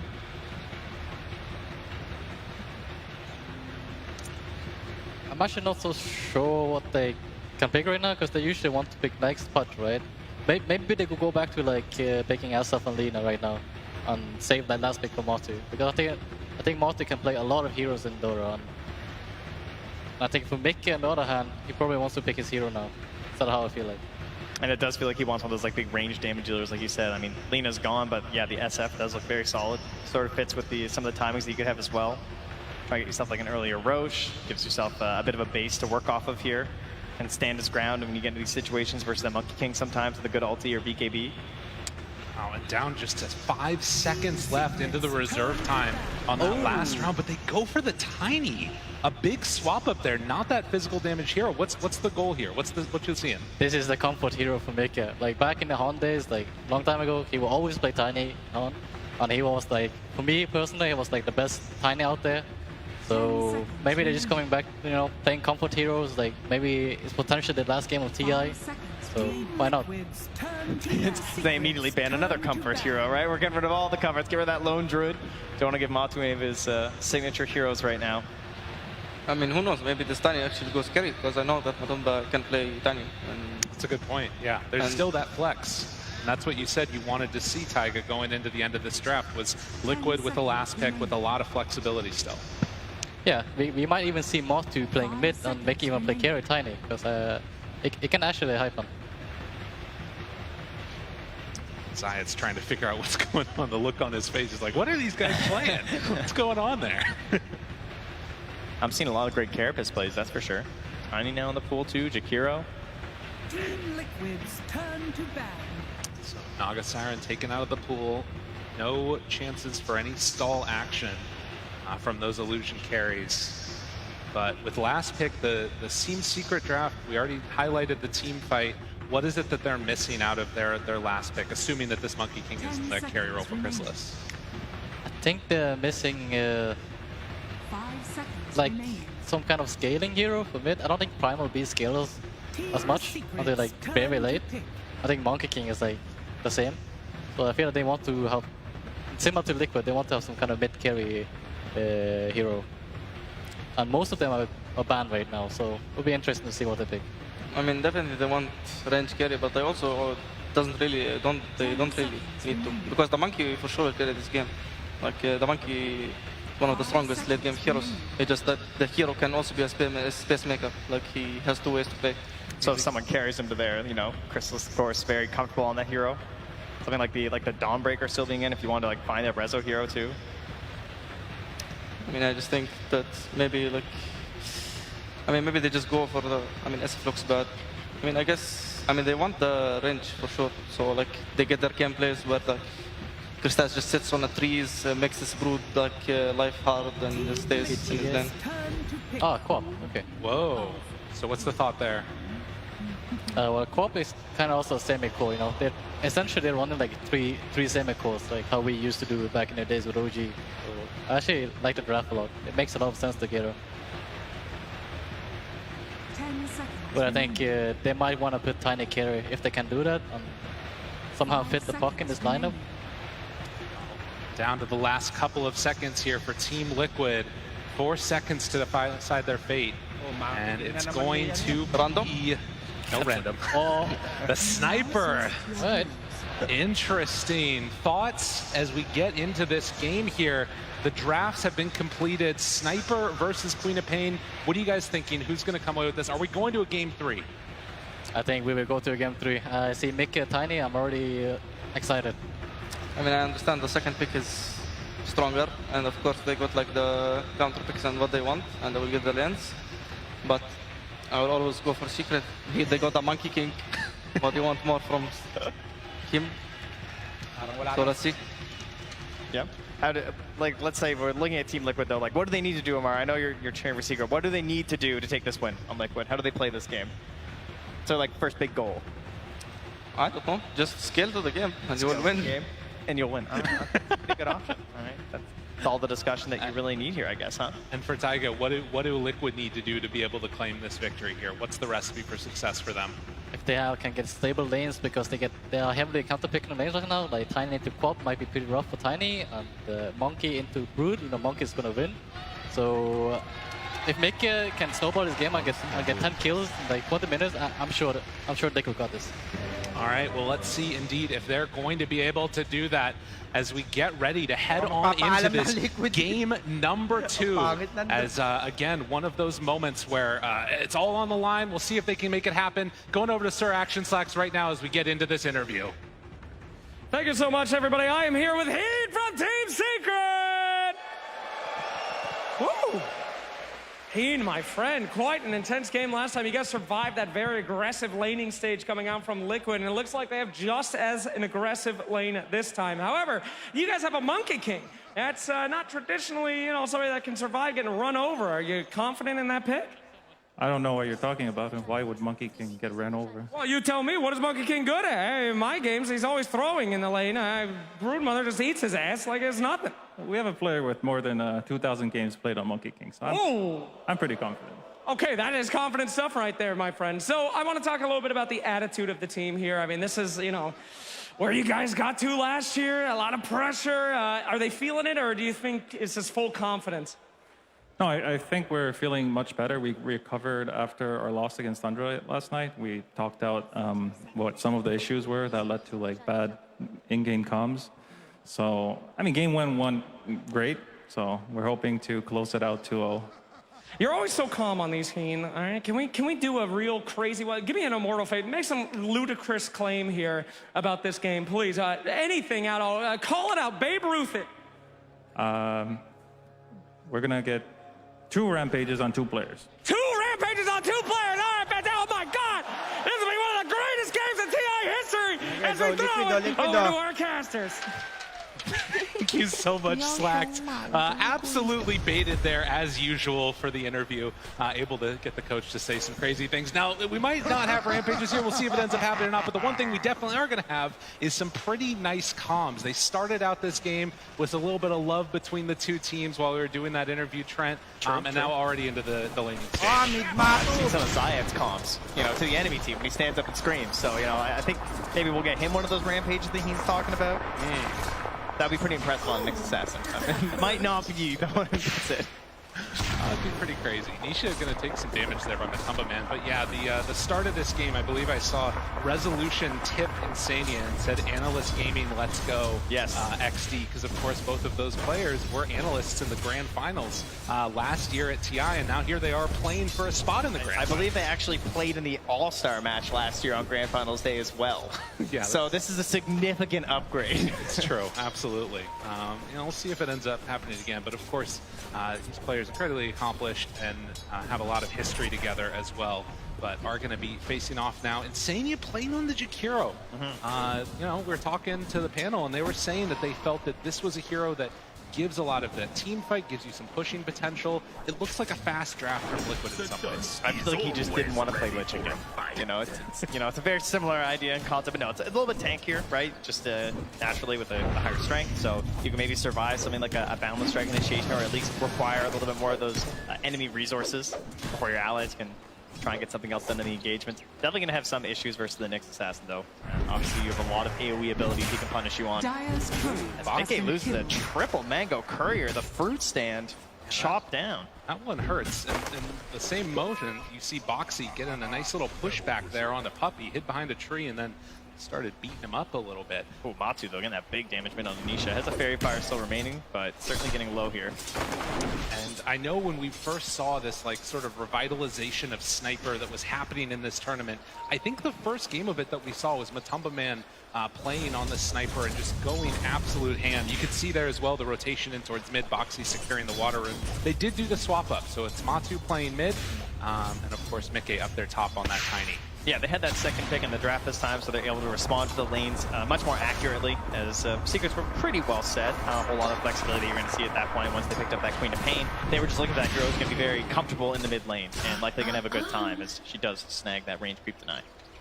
Yeah, so far so good. 14-4 versus 12-2, and Quap a little bit lower on that CS chart lead. But you can see that already off to a better start, Liquid, than they had in that game number 1. As Mickey is going to get that wave pulled back through into a little bit of better contention for himself. It's a 100% win rate. I mean, they win a lot of games, so it's not that surprising, but 7 games. Ooh, Zayac getting a lot of damage there from Mickey. Can't get in for a kill, but still keeping that pressure on. As the Sal, I mean, you have that great HP regen. You're also an Agi hero, so you tend to have a little bit more armor too. It's a great feeling hero. It's very similar to like Ogre, honestly, when you play in the lane, right? You kind of want to use your HP as a tool when you're bullying these heroes. You want to absorb a lot of spells as the Nyx Assassin and let them think that they can kill you like they are up top. Let them think, though. Don't actually die. Well, that's going to be it. Mickey moves on in and cleans up. The power of the dual breath there combined with just a little avalanche toss combo from Mickey. Instructions were unclear. Okay. Oh, and again, I think that's partly that, you know, early movement over, getting some mangoes on him. It's a nice little injection of the mana regen. Yeah. Oh, the crowd, they like that one. They want to see Liquid get a couple more. They want a game 3 here. SLS getting some more punches out. Zai trying to chase him down. Doesn't have that boundless strike, but you can see after that first blood, hungry for a bit more on Liquid. Yeah, of course, we saw this matchup just yesterday, I believe, in terms of you got to be watching out for that Jigu Mastery, all stacked up, one boundless on neutrals, on the creep wave, on the spiders, anything there to get your HP back up. And he missed there on the Zai, able to dodge away from that one, that high movement speed for the Brood. And now Tardy looking for more punches. The tag team, a couple more hits. Chrysalis in trouble. Can't quite get in range, but they do bring him down. Zai already putting to work on him, although up top, Insania, he's in some trouble. Throws out the dual breath, and Rezo, Zai is able to pair together to get that kill on the Jakiro. Yeah, but getting the kills on the Monkey King in lane, that's going to feel great for a Brood lane. Not necessarily something you expect to go super well. 1 second, he gets away. That blink coming right off cooldown there as Boxy gets a little bit of separation, won't get hit by any daggers. And Matumba Man also very low. Will have some regen coming out to himself, but not a ton, actually. He's going to have to just tango up and maybe even head back home. Yeah, that wave. I mean, good timing there from Boxy. They'll get the kill, but the wave's coming under the tower, so he doesn't tank too much. And once again, he's going to get himself some earlier HP, or rather XP here, as they have to run on home on the Sniper. You can see the Ring of Health already done for Rezo means the chance for a kill on him, pretty low percentage. Of course, can go on the Zayats if the mood strikes and the moment comes around. They need some other type of rotation to make it work, otherwise to kill this Rezo Primal Beast. Mickey on the position 1 Tiny though. Still, just because he's playing up here though doesn't necessarily mean he's going to change his like normal game plan all that much. He throws some harass on the Rezo. Obviously there's still some pressure on him to be making those rotations across the map. It sort of depends on the game that you get out of your Brood, right? Because we've seen this several times from Liquid where they pick up this Brood very early. They're willing to get counterpicked. Like they know that certain picks are coming. They have to protect it a lot during the drafting phase, just like that Enigma. But it's all the space and the time that the hero's going to buy for you. It's a nice guy there for puppies. I mean, that's one of those that could suddenly be the death of Nisha if they're not careful. But Resolution stuck around. Down in the top lane, the tree toss. Mickey cleaned him up. Mid lane as well. And Boxy, he tested for a ward when they did that initial gank. Oh, there we go. Jumps in Sonic Wave, but Tumble Man turn, looks to fight, a couple more punches. Nisha also goes down. They get 1 kill first. Now Zayat's going to be chased through the river, but with no more mana, they can't clean up that Nyx assassin. This is all stemming just from ward battles, right? Because like Foxy was like running on the high ground, checking the tower when they were both dead, when both the mids weren't there. Saw there was no ward, but when Queen came back, she instantly warded. They spotted it. They go for the sentry. That gets them on the high ground on the Radiant side, and everyone just collapses mid for the fight. But, you know, as much as that kill is huge for that Quap, definitely needed. Now about even on the net worth with that sniper, and of course, going much further ahead in terms of the XP. Look at what Matsu's up to, though. Sneaky little sniper here. Interesting rotation. Shrapnel ready. Will he be able to find him, though? As Chrysalis hiding off in those trees, it's not an easy kill to get. It's just waiting down, seeing if there's going to be any TP rotations as Zayat Puppy chasing Insania up Radiant's the river and is under get attack. out of there, it looks like. Yeah, he's going to survive. Foxy's getting XP mid, and they're just going to take this early tower. So you counterpick this, right? You have this Monkey King, and he's not really pressuring the Brood. Look at this. She's ahead in terms of the net worth. Zai's doing great, heading to the small camp. They're hitting this tower, and so they're going to try and counterpressure on top. Mickey not aware this is coming. Standing still for a moment. Avalanche to interrupt before the ring gets out. Any TP rotations, not seeing him. Mickey tries to get away, but they bring forward, drop the ring, drop everything. This core Tiny is going to be brought down in the end. That was a lot of heroes there for that one. That was a lot of spells cast for 1 kill, but you'll take it. It's going to give you that wraparound on the tower now. Rezo getting in there, grabbing that wave, and so Masu is going to knock down that bottom tower. He's going to open up this whole jungle space here for Zai, who's already farming his way through the neutrals. And Secret hoping to do the same thing up top as Boxy. Also looking to set something up top here. And it's interesting too, you know, you think about the difference in terms of the styles. All these Wraith bands picked up from a Tumbleman as Chrysalis going to be chased a little bit through the trees. Boxy spots him there. It's going to go forward for that kill though. And Resolution picks up the space boots. And not much they can do. They will see Rezo now as he comes back to the range creep. 3 heroes here. They want to go for this, but it's a tough get with the onslaught. And Ice Path just a little bit away. Resolution didn't get clipped by it. So they managed to get away with him after those heroes rotate up. Boxy does a little juke to the side. Zayat's a little bit quick on the trigger finger. Middle tower is Not only does he get away, he also gets back time to stack camp with Chrysalis, so very happy Monkey King right now. Got it. Absolutely. So 3-4. And as this game develops, you're seeing Zai just take over this side of the map. Very hard for any of the supports or other heroes to come on into this Radiant jungle. And you can see at the same time, Liquid, they're farming up their own jungle. This net worth lead, if things don't change soon for Secret, is going to start to pretty quickly expand. Yeah, that is the one thing they need right now, is to give that space to Chrysalis, right? He's the lowest of the core, so like they're getting these stacks for him. They're giving him this safer spot up top, but Liquid are not letting up the pressure, keeping a lot of heroes up here and allowing the Brood Mother to control that bottom half map by herself. She's trying to not get caught right now. That's a low-level Nyx, though. The courier heads right on in. Zai will still survive through that gank. Resolution in the area, but they can't connect, can't find him. And look what they're doing now in the Radiant Triangle. They spot that big stack that was sitting here. That's huge.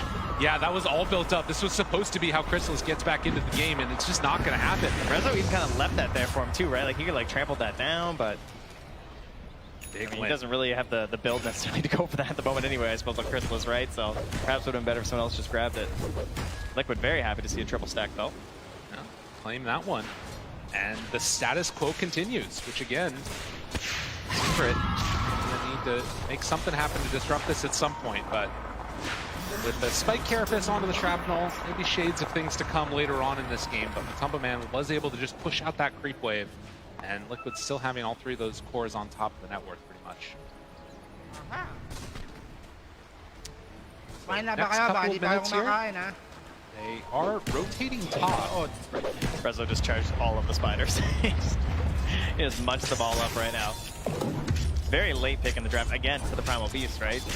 Especially versus that Brood, but there's so many heroes now that can deal with this giant like well of spiders, right? You're banning out these Pangos, these Kunkas, they still grab a Monk King and a Primal Beast, so Zai just kind of has to live with the fact that your spiders aren't going to last that long.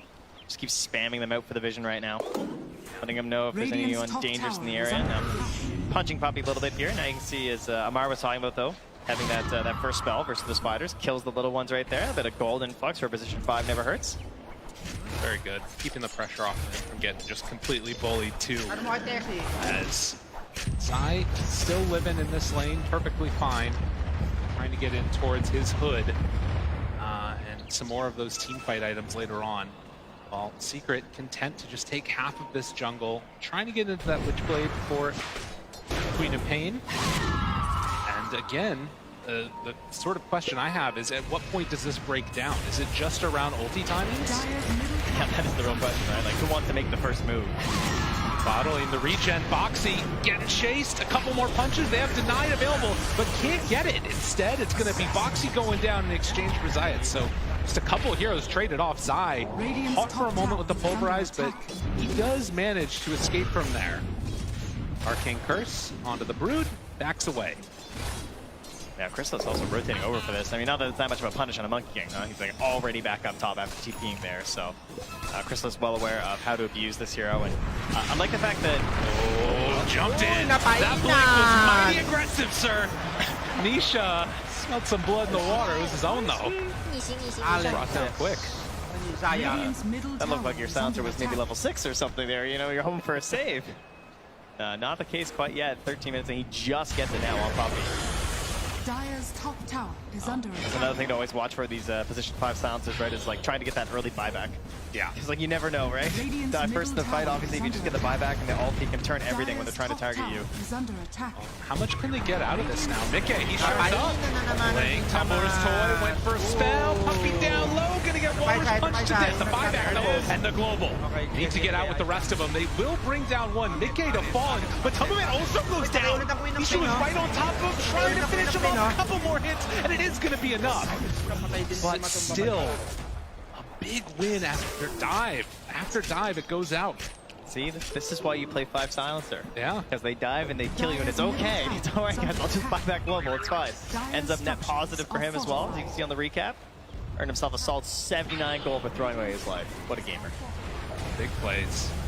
And you can see there, once everybody from Secret shows up, they immediately are able to find the Tumbleman on that backline with Nisha. Cleans him up. Yeah, no way to escape as well, right? Rezo just gets the claws on you, you're just dead. Mid lane as well, back in the game, though. Puppey, well, you know, there's one downside to that whole buyback thing. It's dying again right after. Not so great. He's gone for a while. Boxy will separate from Chrysalis there. Liquid still looking good on all of their cores, but has been a big setback after losing that fight there mid. Big injection of the gold, but Mickey, with his Blink Dagger done, we'll see if he wants to keep making moves around the map, queuing up that Aghanim Scepter next. Dire's top tower. The gap isn't that large in terms of the cores, right? There's a pretty substantial gap between all the cores and the supports in this game, which is something that particularly Liquid usually doesn't really have, right? Like they tend to have their supports pretty close to their 3, but... Toss back, Macro Pyre, Zayat's on Mickey, Rezo dropping low, is gonna die. Nisha hanging out in that Macro Pyre too. Good boundless strike to chase down Mickey, trying to survive, but he's gonna die. Tumbleman can't get there in time to help out for this fight. If it continues a little bit longer, they might be able to make something happen though. Turns now onto the Monkey King. Puppey goes down, dead for 25. Crystal is still trying to escape. Zai chasing. Boxy right on top to slow down the Monkey King. This would be such a huge kill if they could bring down Chrysalis, and they will. Liquid. This dive bears fruit. Yeah, Chris was feeling that pressure. You know, he was the lowest on the courts for a while. He's starting to catch up, and the way he's been trying to catch him in these fights has been TPing in every time. It's like a secondary ultimate on the hero because he can farm anywhere on the map. He TPs in. He wants to get that fight with a boundless strike, but the punish is there from Liquid. They're ready for that attempt. Boxy runs down to Zayats. Can they find more? Mickey, he's got his Blink Dagger. Nisha right up on the high ground, jumps in. Ava interrupted the toss with the global. Boxy caught a couple more punches, but they're not quite going to get there in time. Matsu, a couple more hits. He gets away. Resolution being chased by Mickey, so a trade so far. Support for support. Another round of Avalanche, but they can't get him. Yeah, there's no toss target. Out of there. Able to crawl away there on that Primal Beast, but Liquid's starting to take a bit of a lead here as they get some map control. They're going to grab that next rune, and it just puts Matsu faster back to farming. That's right. God, all these early stats, too, with the Mask of Madness done. He does a ton of damage if left alone in these battles. And he's just so involved, too, right? Like, he's got so many frontliners in these drafts. Even, like, everyone could just be ahead of him. They play the Vanguard. They have this both bodies up ahead, just like last game, as Secret were playing it. And there's a good reason why this hero's been so popular. Well, we'll see where they decide to go next on Secret. As this track board still looking pretty good. And Liquid, likewise, as you mentioned, the same for Secret. Zai pressuring down bottom. Rezo, Onslaught, Chase. Wants to find one, and Sandy is there with the dual threat. Ice Path, a little bit off the mark. And eventually walks into a puppy he gets turned onto now. And with Matu there, has to immediately run away. They also snowballed Nisha. Boxy went in for this. Boxy in very far, can't get a deny, so Secret. Yeah. Clean up that tusk. I think it was Zayats being in proximity that Mickey didn't want to jump in and go for a play. I think he was worried about a Carapace right there. So Boxy kind of got shoved off there. Well, again, head up top. Liquid head down bottom. See if they can get any extra pressure onto these towers after mid has already been claimed. Onslaught in, Zai runs into him after killing those spiders. But with Matumba Man nearby, it's too dangerous to really chase that. Yeah, Liquid have seen that there are several heroes up top. They spawn between the pain on the ward, so they're all starting to rotate their way down the side, pressuring this in, trying to get towards this tower. They also have a ward helping to cover their current positioning near the stairs. Mickey's going to go stand over there, keep an eye on any potential smokes that could come through, and just grab any heroes that come up the staircase. So there's a pretty safe tower pressure right now, and they don't really have an alternative here for Team Secret. Like, it's not like they're able to like pressure top right now. Like, Crystal is trying to go to the wave right now, but they take this tower down extremely fast with Broodmother and Sniper. Right, and you think about last game and what we saw, that Beastmaster draft, the ability to not just take the objectives of the towers, but also head on into the Roche pit. You can't really do that with the Secret lineup. Much more difficult. They've also struggled a lot more this game to get their vision down, and that's something that Liquid have in spades, so they see all of this. They find one, Mickey just a little bit late on it. Puppy not caught by the shard. Zai wants to chase. They're going into danger zone though. Avalanche, toss, punch, dead. No buyback this time around. Mickey, he's gonna get chased. The toss, the impale, needs to delay this a little bit longer to get the stun onto the Queen of Pain, but Mickey, he's gone. Nisha tries to survive, no. It's killed off. Zai right on top with those spiderlings. And Chrysalis. Yeah, careful. Ooh, Monkey King has to be careful. So final tally ends up being a 2-for-1. I have something for you. Oh my god, dude. This guy's crazy. No, he gets caught suddenly. I mean, does have the BKB, I guess. Replay there. I mean, it all started, this could have been so different too, right? Because they're coming into this area having all this vision from Team Liquid. There was an opportunity to maybe grab Nisha right off the start as he was close to a ward, but they didn't quite get it. They didn't get to really abuse the invis that's on Mickey either.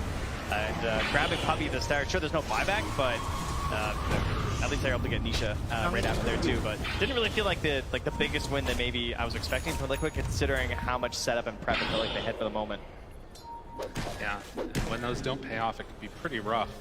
Crystal is feeling comfortable playing around this ward, but Liquid gonna run right up to a high ground. They find one, Puppy dead. No buyback again, so they can't go for the global. They drop down the ice pad, connects onto two. Stun there, Nisha, Walrus Punch, dropping low, but gets away. Tiny has already died in exchange for the silencer. It's not enough from Liquid. They weren't able to claim any other kills there. Zayats gets hit by the Assassinate, and a TP in from Tusk. Boxy trying to chase this guy, but can't quite find him. So it's a long time till he's Vendetta again, though. Yeah, it's true. And in the meantime, they're going on in towards that Roche pit, it looks like. So Boxy will head over, use the tag team to help them claim this one. As Liquid wanting to get an objective after they push Secret away from that high ground. They're doing a great job of targeting Poppy instantly in the fight. You have to give them a lot of credit for that, but it is very costly. It's said last time, right? Like, they're losing cores for it every time, but they are getting the map control, and now they're getting that victory off of that by going in here for the Roche, grab that Aegis, and they're going to put that right on the bot too. So just in case they get to that backline, obviously they have the Queen of Pain, they have this Monkey King with the BKB. There is a concern that he's going to get back there in an unstoppable way. So protecting Matu for a potential second life in these fights. Again, with that Roche being given up, it did also give a lot of time for Secret to keep their farm going, and you're getting closer to this BKB on Nisha. These item timings can be very strong from Secret. Talked about the potential for late game scaling that you get out of this Monkey King.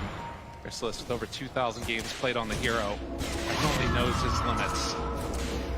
But we'll have to watch and see. After the tier 2 tower has already been taken, there's really not much for Liquid to get here on the bottom side of the map.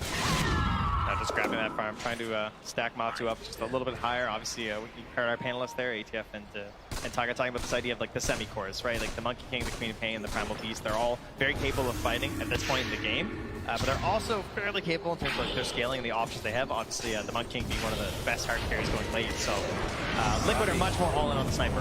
That was not the global news open it was going to be. As he drops immediately, and global down with Aegis in hand. This is Liquid's time to party. Feels like he's been working on this this first item forever. Like, had the Ghost Scepter queued up almost immediately in this game, but just keeps going down and wants to hold that potential goal for the buyback as well, I'm sure.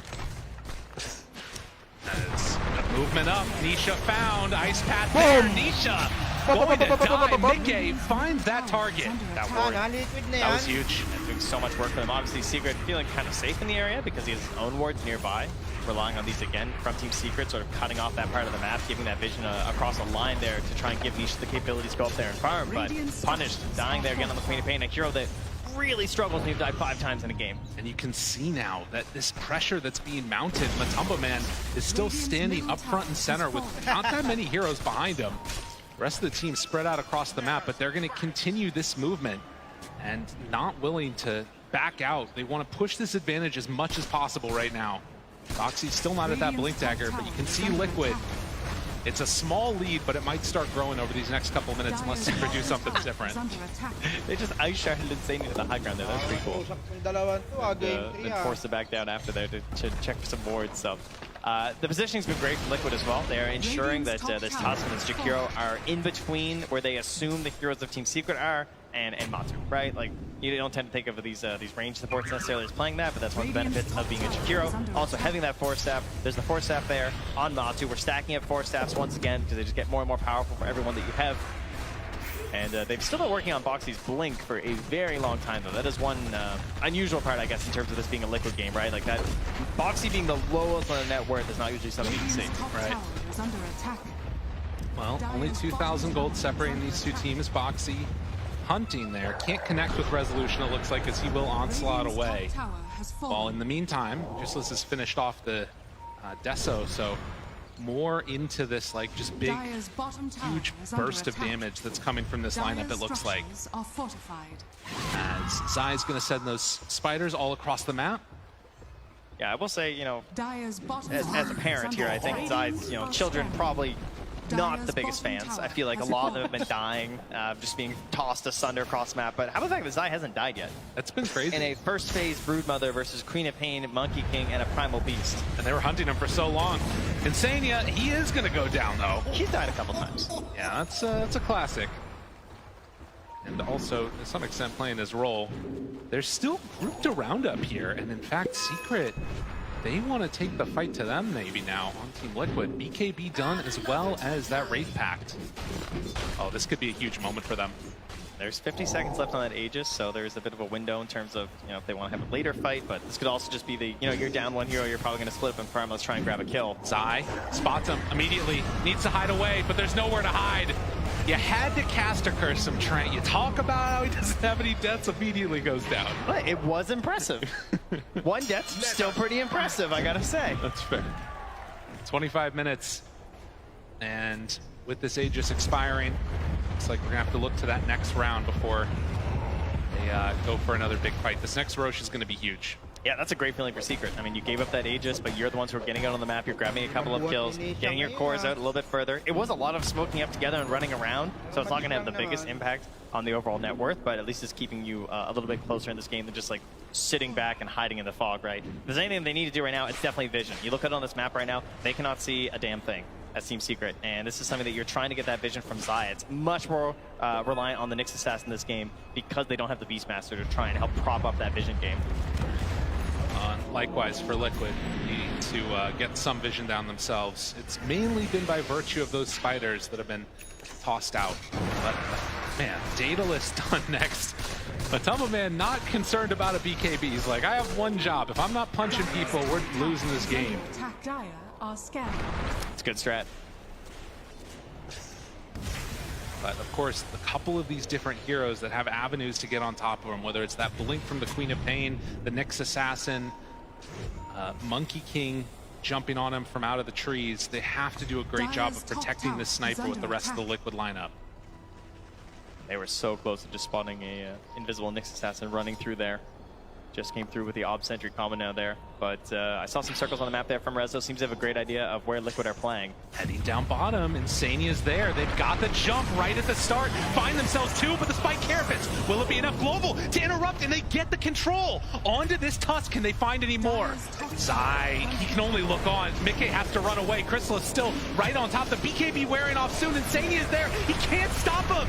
Still BKB runs away. Mickey getting that separation, but nice. He goes down. But Tumbleman needs to survive. Needs to do the damage. A couple more hits. He's surviving. Look at a little sniper that good as Rezo tries to clean it up. But Mickey comes in, takes him down.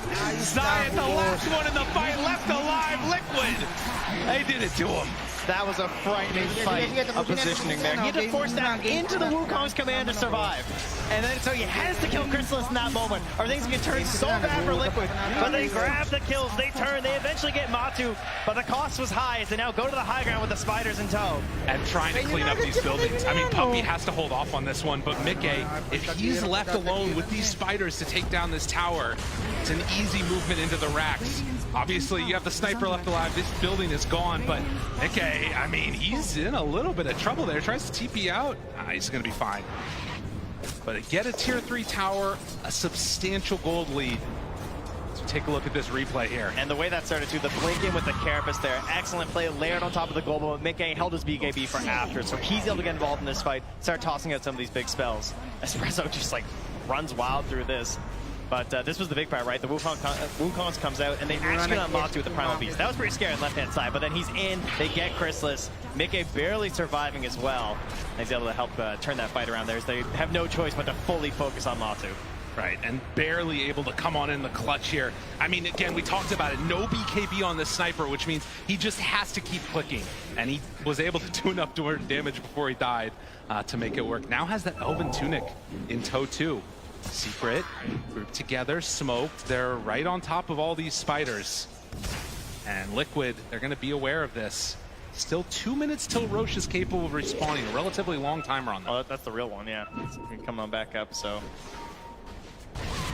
They'll take the area, but they're not going to get the reward for a very long time here as Boxy continues to just play around this off-centric combo, looking for anyone running through that mid lane.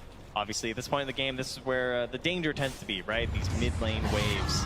So you want to just like nuke it and get out as fast as possible. You don't want to be caught on there. Well, the tier 2 tower gets hit a couple of times by Secret. Immediately, Glyph is out. Wall bottom. A constant thorn in their side. Zai is there.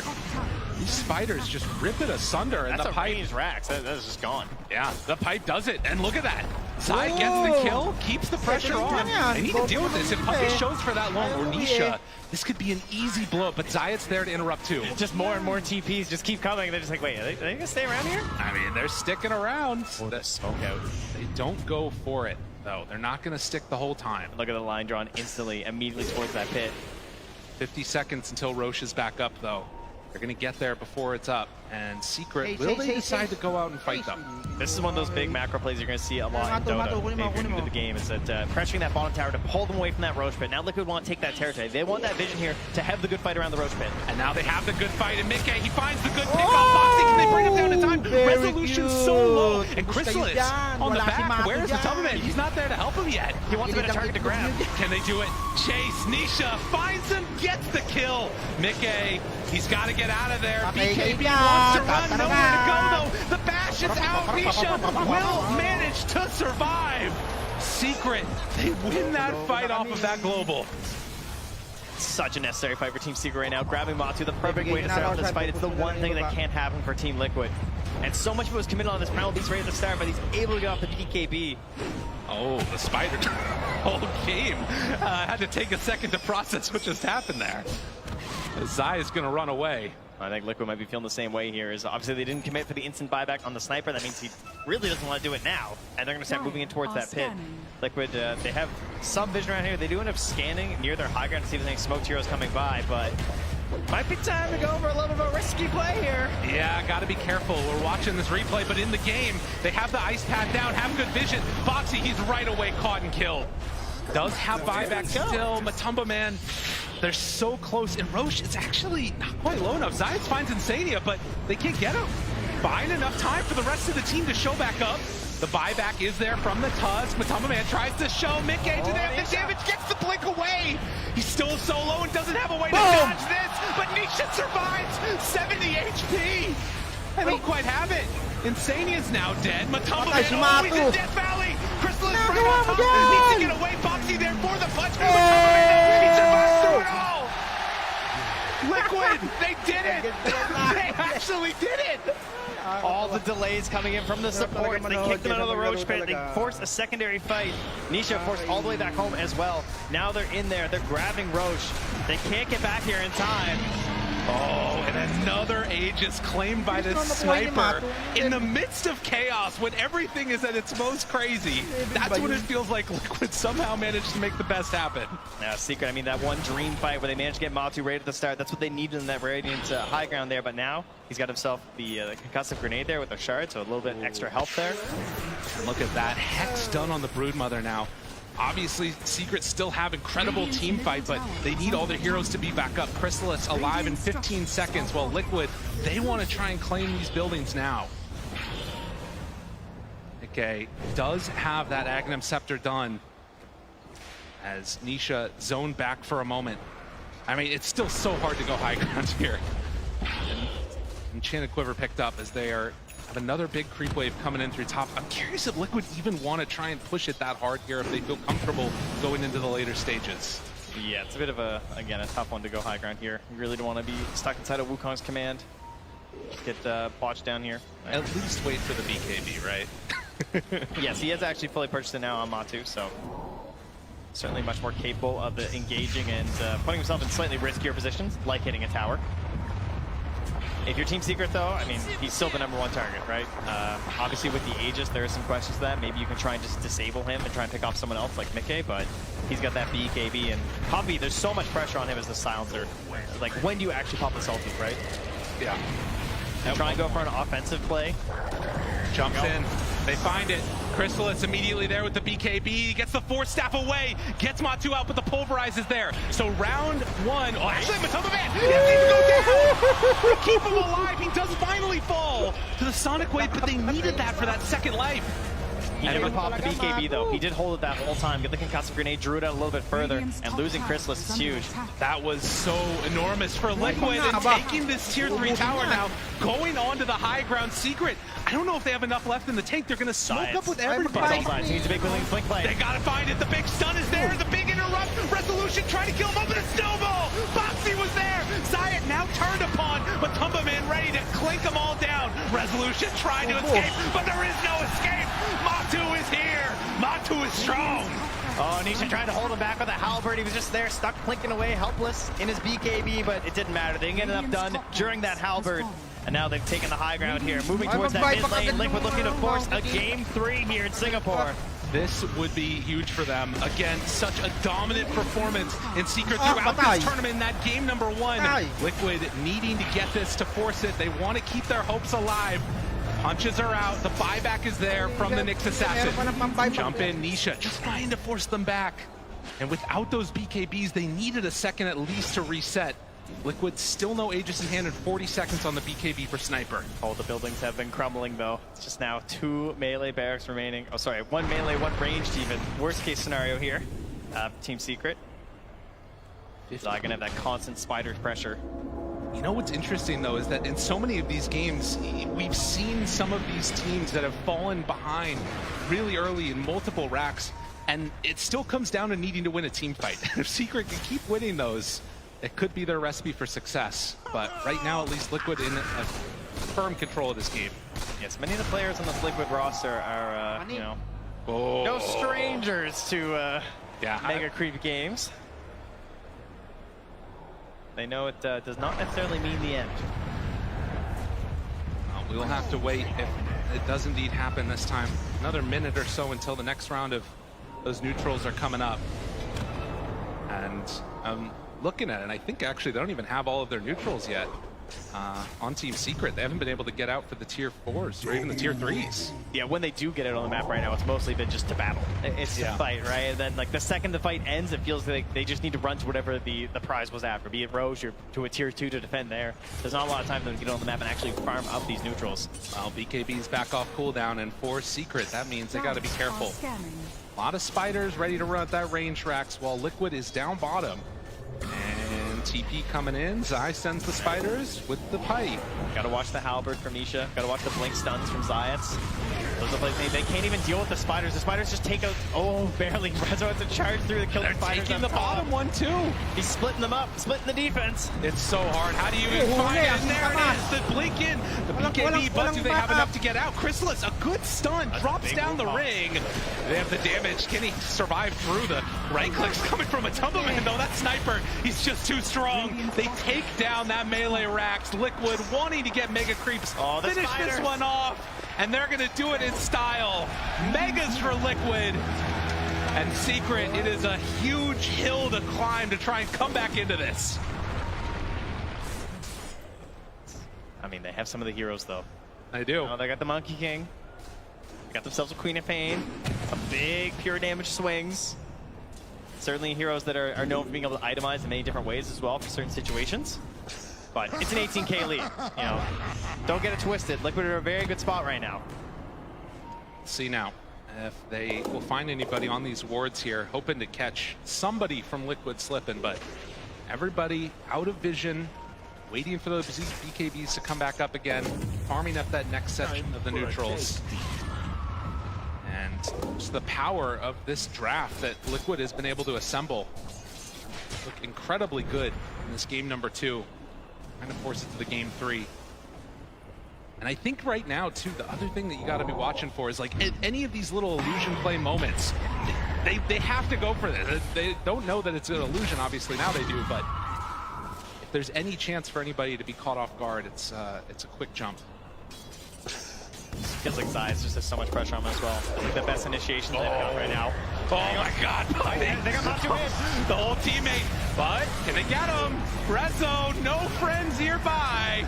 He too is going to get brought down. All it takes is a couple of seconds. And with 3 dead, surely this will be the time for Liquid to close out this game. They're looking to come in here. Chrysalis grabbing the wave in the mid, but of course there's creeps coming through the bottom as well. They've got it all. They have a glyph, but Secret not even in the base to defend it. Is Liquid trying to close this one out here. The buybacks are out. Resolution into this game, but Liquid, will they be concerned? Still a minute until Roche is even capable of respawning. They don't want to deal with that mess. They want to end this now. Global out, BKB disarm, runaway, Boxy there, snowball through onto both, Nisha gone. Liquid, they're cleaning up, they're taking him down, they're going to game 3. Matu's not done yet. Oh, the Let's Go Liquid cheers have been very loud from this crowd as they've made their way through this lower bracket, and now one more time they're going to a game 3. They're not done yet. Team Secret, now it's their turn to try and figure things out here and see what they want for game 3. What? This Team Liquid has turned a lot of fans here, I think. We've got more than a few. As we are looking again at how this is broken down. So much decided in the draft, so much decided also in the game. And the crowd here giving a little bit of appreciation to the team that forced this one to a Game 3. It just feels like a couple small plays here and there, right? One force step, one position, one stun of someone out of place is turning these big fights. And it feels like it's just constant fights in these games. It feels like we go from one team fight, the replay is going, the next team fight starts right after that. It's deciding so much in these matches. So coming into it, I don't know if we're going to see that classic Game 3 slowdown pace or if we're just going to go full speed ahead. I'm just excited to see some more Dota. I'm going to be real. This is going to be awesome. We got 56 kills in that last game. We'll see how many more we got to come as we head on back to the panel. Thank you very much, gentlemen. Very happy here as well that we are going the distance here because these two teams, they deserve to play more on that stage against each other. And third games, traditionally, if we look back, they've been pretty epic, so I'm having high expectations from that. But first, let's break down game number 2 because Lacoste, this game, it did have quite a bit of a fast pace to it, especially with the kills, and especially coming out from the side of Team Liquid. Yeah, it really did. The lane I'm looking at is this bottom lane, the off lane from Team Liquid, where we've seen it this time and time. Zai on the Broodmother, Boxy on Tusk, where they completely dominate the lane. One problem that I have with this is, Broodmother hits 6, she takes over the lane, and she kind of took over the game, takes over the jungle. They didn't have that one hero to put there and just soak up some damage, feed on the spiderlings, one hero that is unkillable. It never came to that point. And I love the itemization on Zai, because, yeah, sure, you get that raid pack, you get pipe, but it was early pipe into raid pack where you mitigate so much damage from Team Secret. The early damage is mostly magical. Like Silencer and Nyx Assassin, their damage output at the early stages of the game is very limited, and if you add pipe on top of that, it's gonna feel very bad. Team Secret did try to, maximize the Silencer, buying out one more time using the global silence, but it was a very difficult game from them considering the situation they were in. Yeah, I really enjoyed what Broodmother did in that game for sure. And I think Brood as a hero really exposes Silencer's weaknesses as a support if he's not countering a hero per se. It's not really a hero that gives you much by way of playing the map or the ability to rotate or anything like that. With that being said, I also think that the lane swap when the Primal Beast came out between the Tiny and the Sniper was genius, right? Because Tiny is a hero that can lane versus something like a Primal Beast, toss it away if it goes at him. Sniper would not really have stood a chance there. So by putting the Sniper mid, having it lane well versus the Queen of Pain for the first 5 levels, and then rotating the Sniper out of mid and putting your Tusk there so he can get levels and Sniper can farm safely was just very well done. Very good understanding by Liquid on how to play the map. So that was really cool. Also, another thing that I wanted to note was because the Monkey King played an active style of Dota, he didn't build a farming item. So when the game slowed down, you had Sniper just farming in the triangle, and Monkey King wasn't really able to match the pace. Yeah, he had BKB first, and then Deso. Deso's like the closest thing to a farming item that you could say that game. But no, I really like the point about the Silencer. I think that Liquid, if you look at their draft, they have Jakiro, they have Broodmother. Their entire draft doesn't have any cooldowns that they're playing around, right? It's like you play the Silencer. Usually, the way that you play this hero is enemy team commits to you, and then you botch their initiation, you botch their commitment, and then you turn the fight. It's like you global silence a Broodmother, and it's like my spiders are silenced. Oh no! You're passives. You're passives. So yeah, Liquid just like Effie said, identifying the weakness in this hero. Crystallis also is playing Monkey King. That's another cooldown dependent hero. Nisha on Queen of Pain, cooldown dependent. The ultimate was very important in this game. There's a few fights that we saw where he didn't have mana for the ult, and it actually meant that Matumbo would survive at 10% HP and then turn around and peep and get to full HP. This Wraith Pack change, by the way, the fact that you get more lifesteal off of heroes, it's starting to feel satanic when these people are turning around. You are building into Mask of Madness, and I think Sniper's becoming the not just hero of this series, I would say, but for me, the hero of the tournament, pretty much. Whenever I see this little dwarf on one side, I'm like slowly like leaning towards that side because the hero does so much. I like the build on Matu because he did go for 3 raid bans, early oriented. He knows that if he joins these early fights, it's going to give them even more momentum and momentum with the Broodmother pipe that we mentioned. One thing to notice is one team is going to play potentially one of these 2 teams 8 games today because this is the 3rd game and, in the grand finals, everyone wants to see game 5. But we've seen the teams that end up playing this series right before grand finals always has the advantage over the other team conventionally. But I also just want to bring up that Liquid had such an easy way to maneuver around the map. Even that fight where they killed the Silencer and they lost their Tiny, and Tusk and Sniper went into Rochella, and the Brood was pretty far away, but you're just able to plant your webs to Roshan, get there really quickly as Broodmother, and identify when you can take objectives. You can also just dodge smokes and camp yourself at the parts of the map that you need to be. And when Secret really needed to make a smoke and make big things happen, it was evaded completely by Liquid when they were playing on the bot lane for that bot Rex. Yeah, Liquid definitely seemed to know what Secret was going to try to do during that time. There was another person who knew of how this game was going to play itself out because I think Slaps predicted this outcome from the draft onwards. That's right. Absolutely, a clock is right once in a while is the saying, I remember. Now, I am up here in the nosebleed section, as high up as you can go for a very special purpose. Now, I was contacted, and someone said, one of you guys has a birthday. Who is it? Oh, my goodness. What's your name? Chendo. Fantastic. Crowd, I was wondering if we could make this the worst birthday of his life by all singing a little happy birthday. Are you ready? Yes. All right, here we go. Ready? Happy birthday to you. Happy birthday to you. Happy birthday, dear. Chendo. Happy birthday to you. Yay! Now your present, you get to pick one. Great. And somebody else out there, happy birthday to you too. Watch out. There you go. Pick it up. Look at the camera. There you go. Yay! All right, well, back to you guys. Happy birthday to you too, Sheever. Happy birthday. Thank Happy you. birthday, Shearer. Thank you. Yeah, it's a little bit late or early, whichever one you're going for. It's off by about half a year.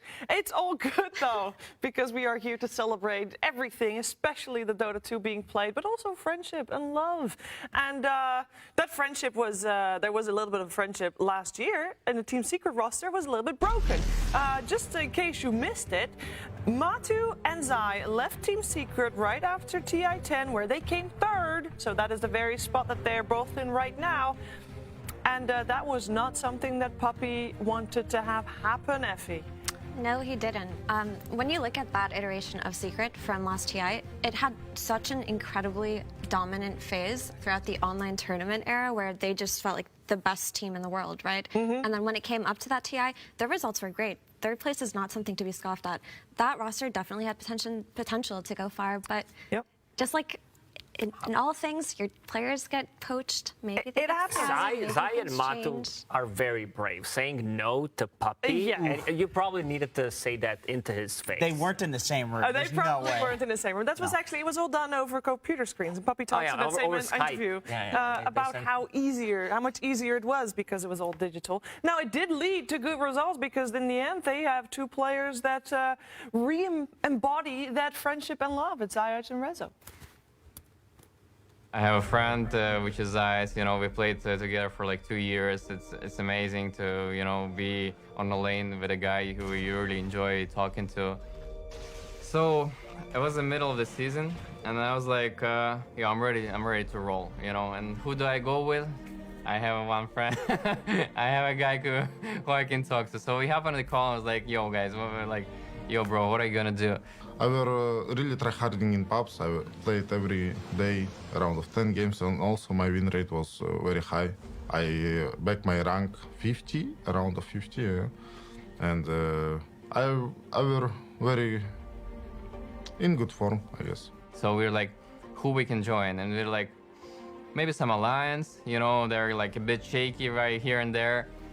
maybe some NA team, you know, it's always good to come to NA and like, you know, for the qualifiers and stuff. I've been there, I know how it works.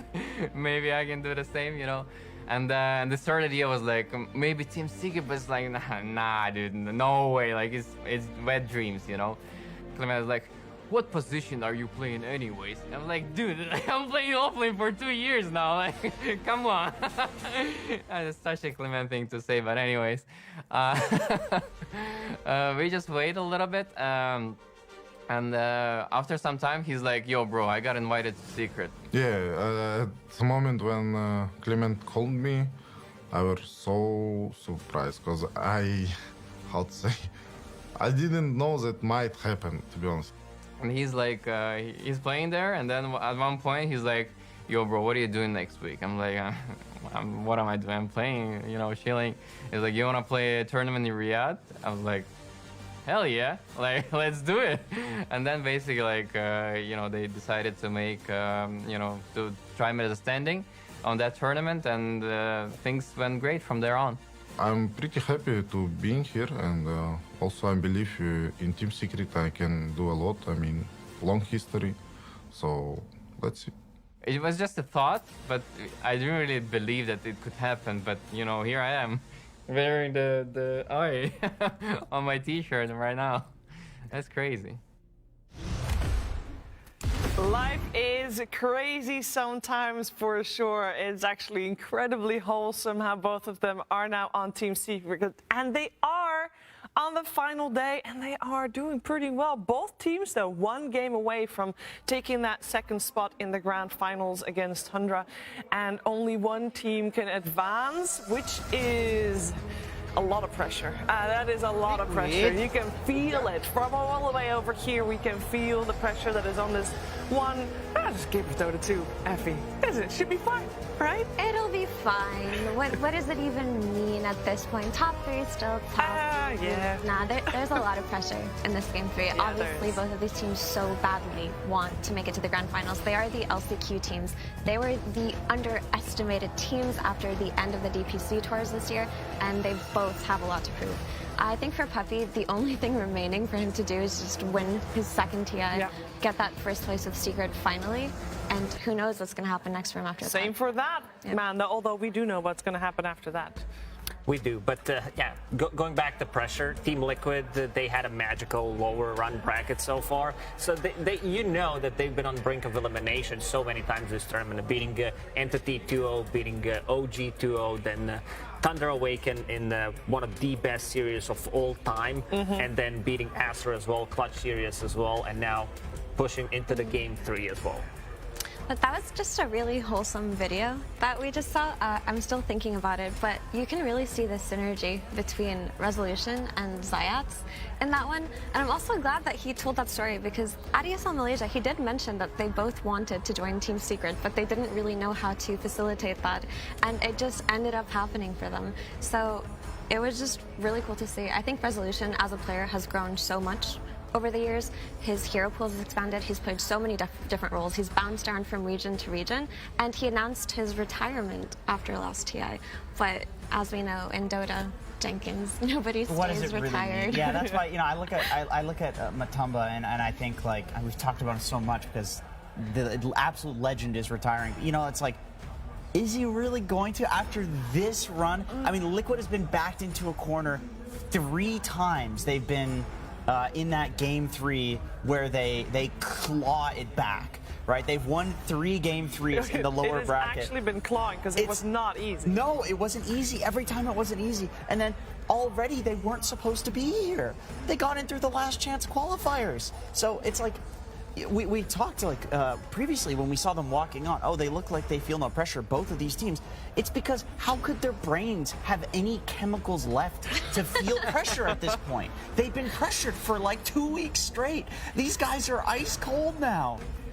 They really are, but honestly, it's just been so touching to watch both teams make it this far. Obviously, Liquid are carrying with them the weight of their teammates' retirement. We've seen them talk about him with such high regards. Yeah. and how they want to have one good last run with him. And I really think that this result is more than they ever expected. So hopefully the pressure does not affect their gameplay at this point in this elimination game.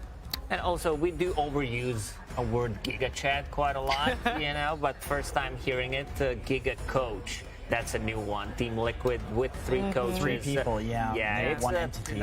We do say, you know, too many chefs in the kitchen, blah, blah, blah. But for them, it seems to be working because everybody, as we've seen in the interview, has a lot of respect and they think without one piece, it would just not work. Yeah, they all have their own role and everybody is respectful, and apparently there's no stepping on other people's toes, which would be very easy to do with a lot of coaches around there. Speaking of coaches, of course I want to reiterate that we've got Heen and AY in the tournament as coaches that have already won TIs.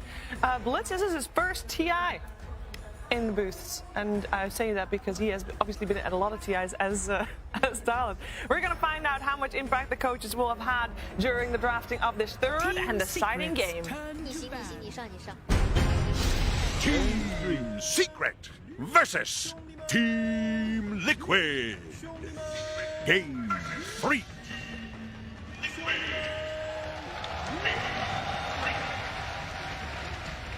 It all comes down to this game 3, all on the line. Both of these teams clawing at a spot. The final game that they want to be playing in this.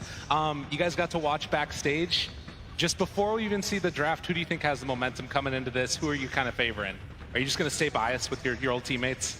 And for me, I will definitely say Team Liquid. You know, they just won the last game. I can feel the momentum. You know, everyone is smiling. I just saw them earlier. They look pretty excited to play the game 3, so definitely Liquid. I mean, for sure I want Secret to win, but you know, you get second pick, you win. It's as simple as this. I cannot just simplify it more. Yeah, why even play the game, you know? Yeah. We should just end it after the coin flip. We shouldn't even do the draft. Let it go. This whole thing would be over very quickly.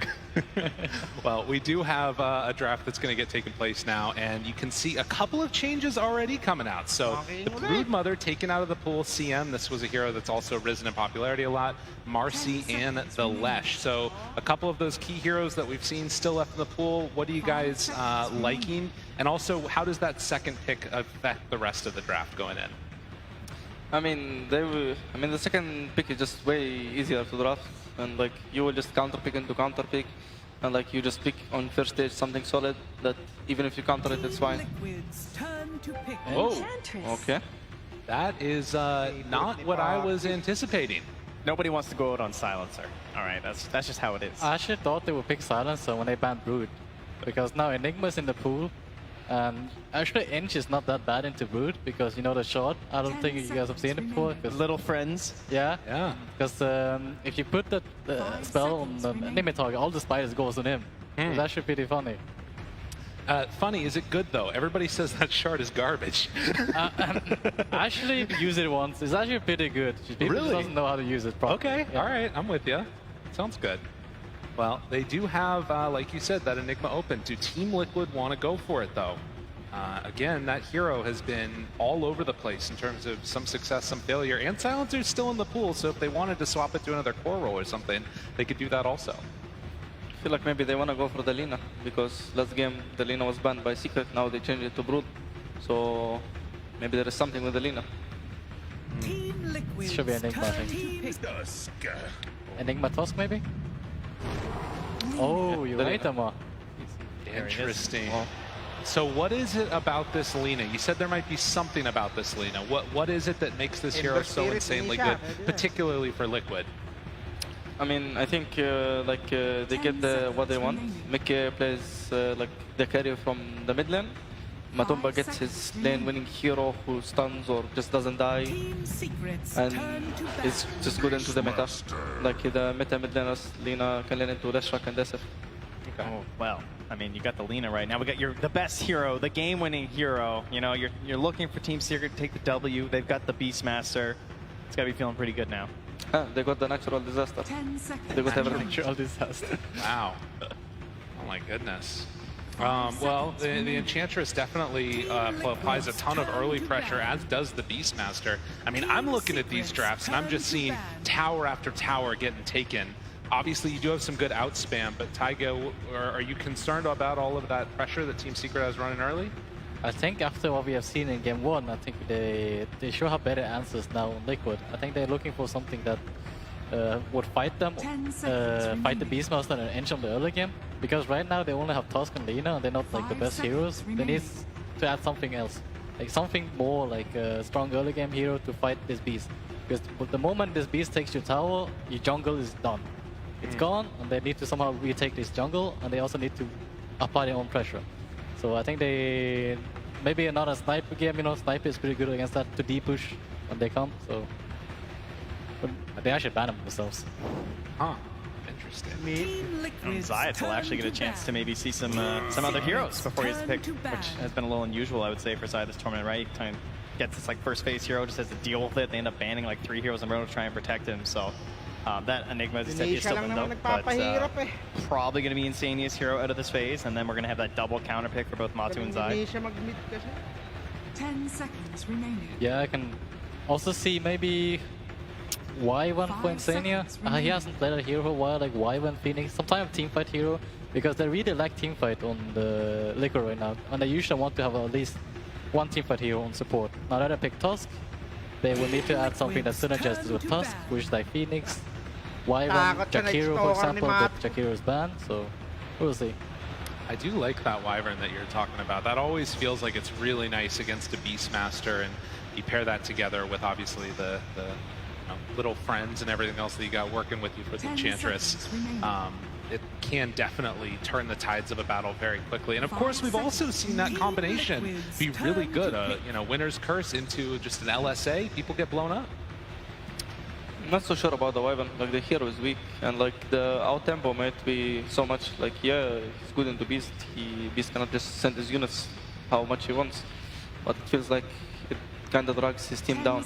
Like you have Wyvern Tusk support, like you don't do damage, kind of. Undying. That's a lot of team fight. Whoa. Slipped its way through that second phase of bans this time.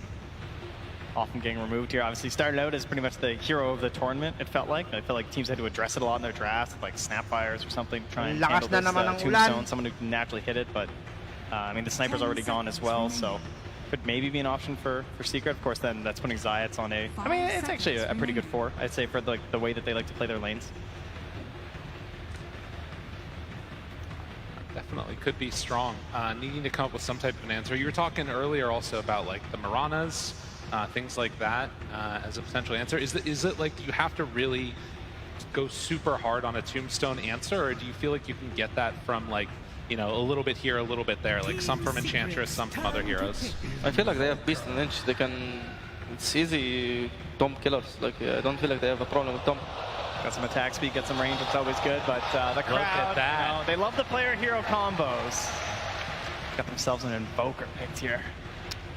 I just think the Undying is a good pick for the team fight, but I think the Secret have tools to kill that too. Like they have the aura from Beast, and the Ench doesn't really care so much about zombies. It's only the lane that's Undying is being picked for. I will assume like the laning into Beast is actually pretty nice for Undying. Man, this Invoker, every time you get around to it, there's been a lot of different change-ups in the builds too. Do you think with Beastmaster he could go for like an Exort build, or is it still just going to be like Quaswex trying to play fast with the rest of his team? I mean, I know that people would take Quaswex against Lina on mid, but I've only seen Exort Invoker in my team, so, and use Sunstrike on like 2 side lanes, get Midas minute 6, farm on map, 6 loss minute 20. Okay, interesting. Ooh. I think that's probably more like Nisha, you know, like... Yeah. Exort Invoker to solve the team, that sounds more like Nisha. You talked about Zayats being a little bit more free in the game maybe, and we'll see if it ends up happening here with this Earthshaker pick. This is a TI hero if I feel like if I've ever seen one. She's not a group stage hero though, I'll tell you that much. Playoffs, yeah, this guy's he's been hurting at TI, I think. But when the game comes down to it, you know, this is one of those heroes that people like to play. I think like if I have that clutch factor in me, this is a hero that can really do a lot of that position 4 role. Thoughts on it? Hate it? Well, I don't really like Shaker, to be honest. After playing it in a group stage, it felt pretty weak, and I don't like it into Undying either. It's like, but it makes sense with Beast, because you need someone that enables the Beast in lane, right? And like with the Fisher block, you pull back the lane, and Undying can't just chase you down, hit you non-stop. They can actually stay on a lane. And potentially they might have to steal the pull, because I don't think this Beast Shaker will fight into Undying. Oh, another answer now as we get some claps coming out from the old Earthshaker. But it is going to be the Lifestealer. So Liquid managed to get it again in the second phase. At this current state in the draft, we're still looking for a carry on Team Secret. We're still looking for something, depending on what it is for Team Liquid, most likely that offlaner. What are you guys feeling at this point? I mean, I feel like they're gonna ban the Razor, but for sure, like if Secret can get the Razor, I think this is such a free win. Like I don't see a way they stop the Razor, even like if they can counter pick it. But probably they will get a ban. I don't think it's hard. Oh, I was gonna say Ursa, but it's banned. Felt like an amazing Ursa game if I was left through. Yeah. Is there any like archetype of a hero that they need? Something that like just what role do they need to fill? I mean, just a solid carry, like who can lane into anything. Like he doesn't really need to care about lane so much. He's laning into task with Ench. Like he's gonna have a good lane.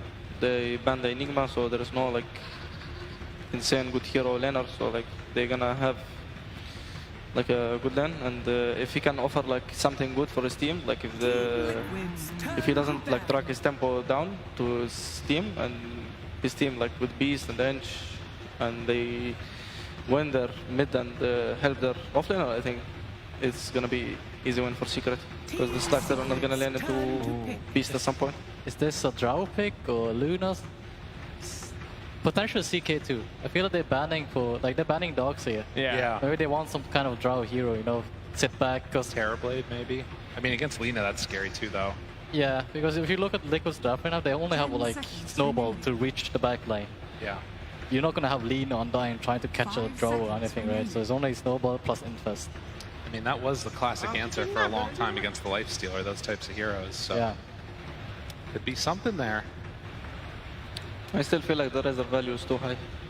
I don't see like a reason to stop it. Like also like Razor Beast combination is very good. Drow. There you go for it.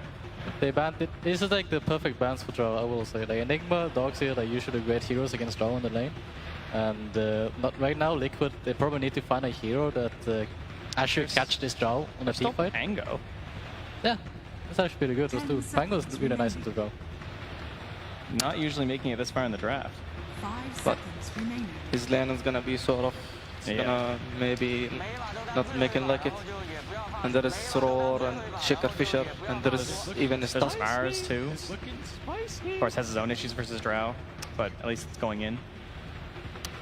I mean, the Mars looks good, like there is, but it's... Well, we're seeing some speeches out there as I think that they know what they're going to pick and just taking the time now to get ready, hand over heart. They're ready for what could be the last game in this tournament for either of these teams. For Liquid, it could be the last game of that man's career. He's liking what he's seeing. Are they kissing? Okay, I can't tell. It's just a handshake. They're feeling it. They're trying to get the crowd on their side. They're ready. He's doing it for you. And oh my goodness. They pick themselves a Brewmaster of all heroes. Everybody's got to get in there. Let's go. I guess they're getting drunk tonight. One way or another. One way or another. People are going to sip it on stuff. But we'll see. All right, so we are not going to do a coach's interview here at the end. But I want to hear from both of you who you think is going to come away with this. Cut off the biases for a second. Who do you feel like has the better drafts at the very least? I honestly think Secret has a better draft. I feel like this Drow is going to have a free game, free lane. I'm not sure how they're going to catch it. They need to find a way to kill him.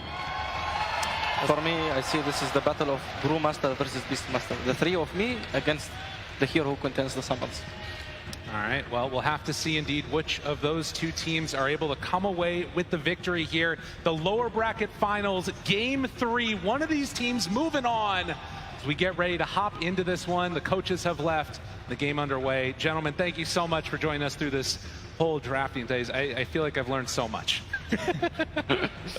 But now it's time for us to actually get in here Yeah, as well. So thank you very much. Everyone, can we hear it for Tyga and Amar? Anyone? Yeah, a lovely draft panelist. Thank you. So we get ready to go into this one, indeed, and we'll see who it is that's going to be able to come away with the victory here. Team Secret versus Team Liquid. My goodness gracious, Trent. I feel like I'm just on the edge of my seat here. I kind of have been feeling this the entire day that, I mean, you look at sort of the history of these two teams, both of them with former players that are playing with each other. We're going to do a quick little last speech here moment to Matu before they went up on stage, so we're going to get into that right now. All right, guys, one last time around the bend. Let's fucking get it, yeah? Truly, I really believe in this lineup from the moment that we all got together. I really love all of you guys. I know that you guys are all smiling and it's cringe, but I really do love you guys from the bottom of my heart. Nothing that happens in this game will change that. I'm always so proud of every single one of you. Thank you for letting me be a part of this journey. Sincerely, I wish you all the best. No matter what happens, let's have fun. Yeah? Let's have a smile. No matter what happens, we smile at the end of this, yeah? We enjoy ourselves. Good. I love you, brother. Truly, it's been a fucking honor one way or another. Wait, why don't we just pick Lone to it?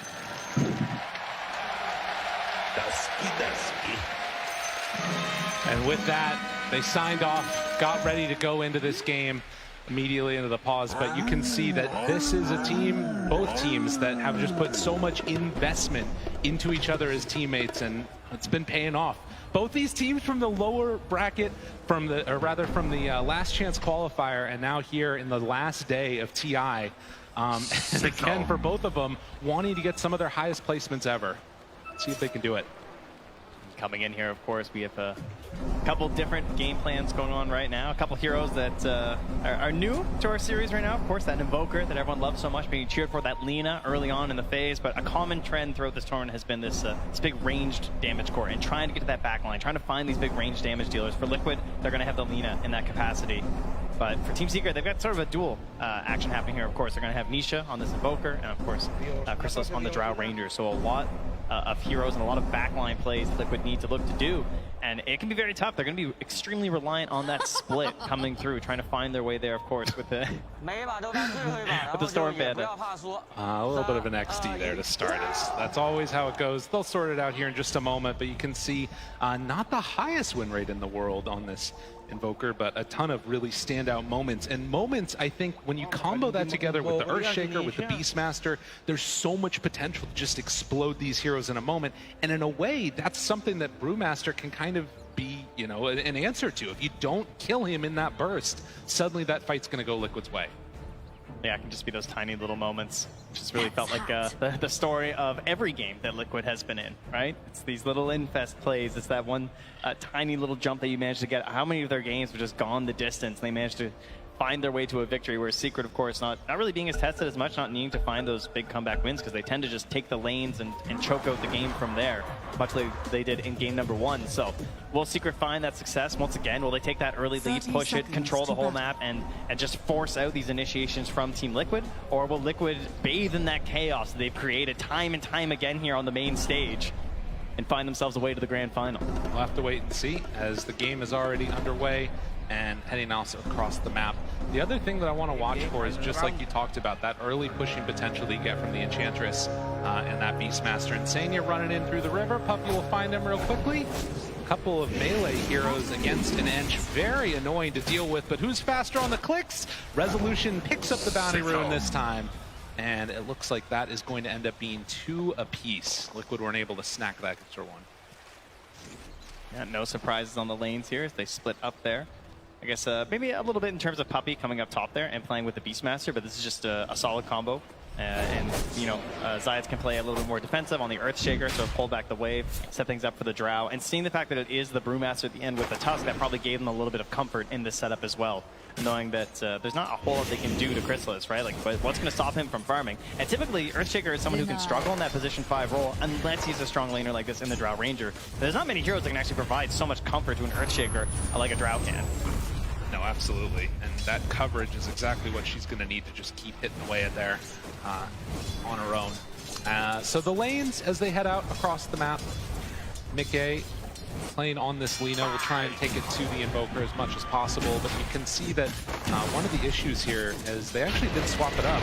A little Shards connection onto Chrysalis, the Fissure, so a lot of blockage coming out. These melee heroes doing a good chunk of damage onto that Drow if they can manage to get on top of her.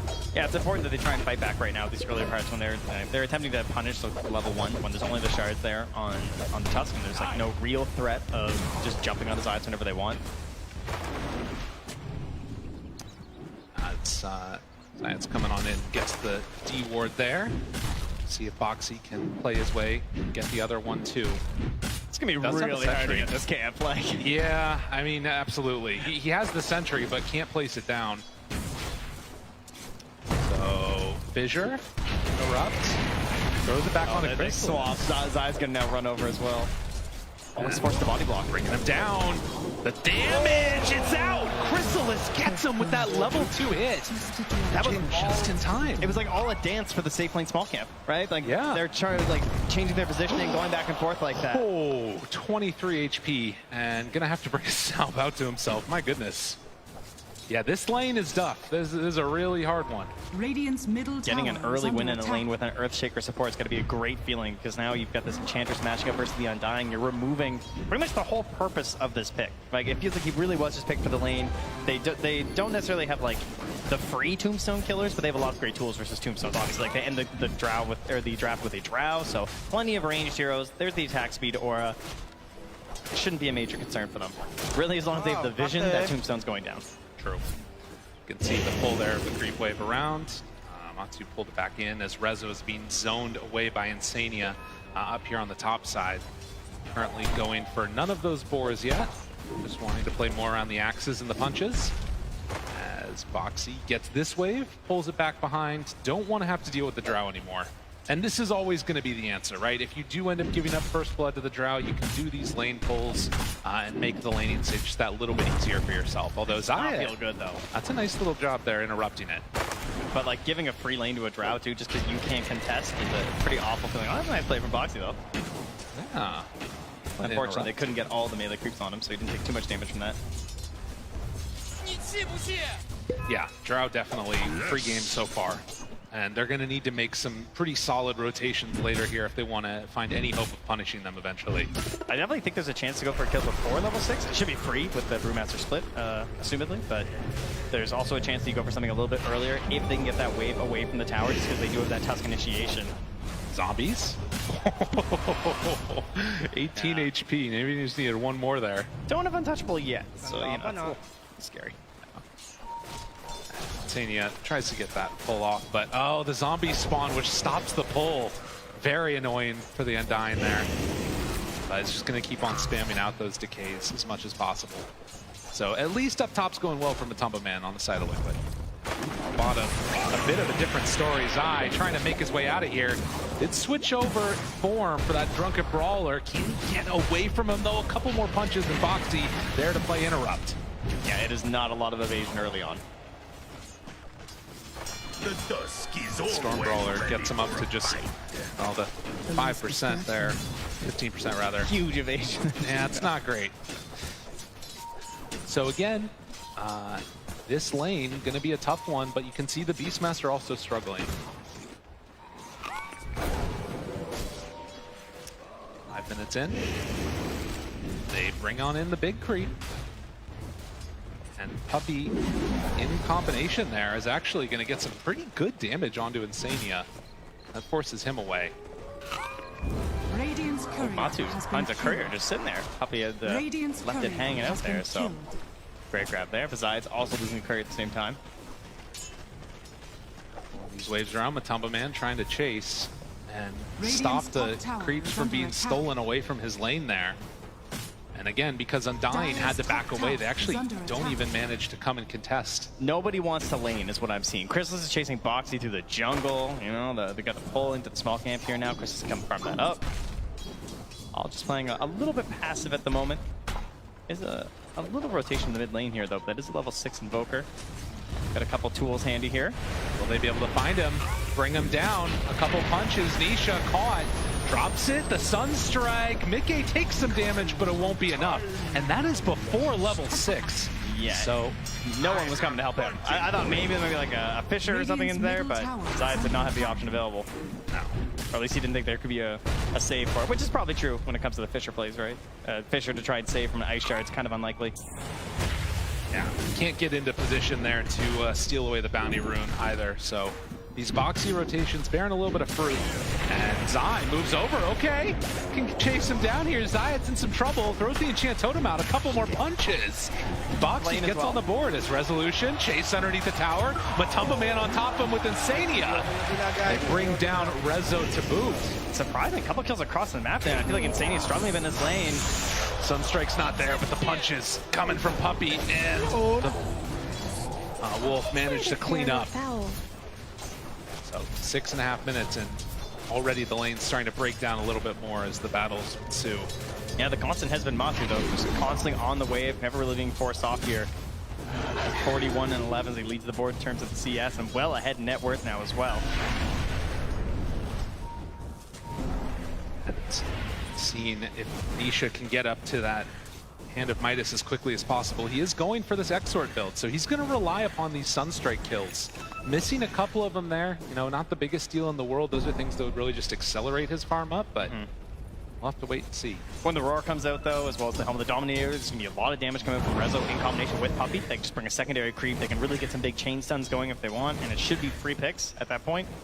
And then on the other side, for Team Liquid, you're looking for the level 6 on Zai, right? That first split, Chrysalis, I'm sure, is going to be well aware that that is a big opportunity for them to go for a kill.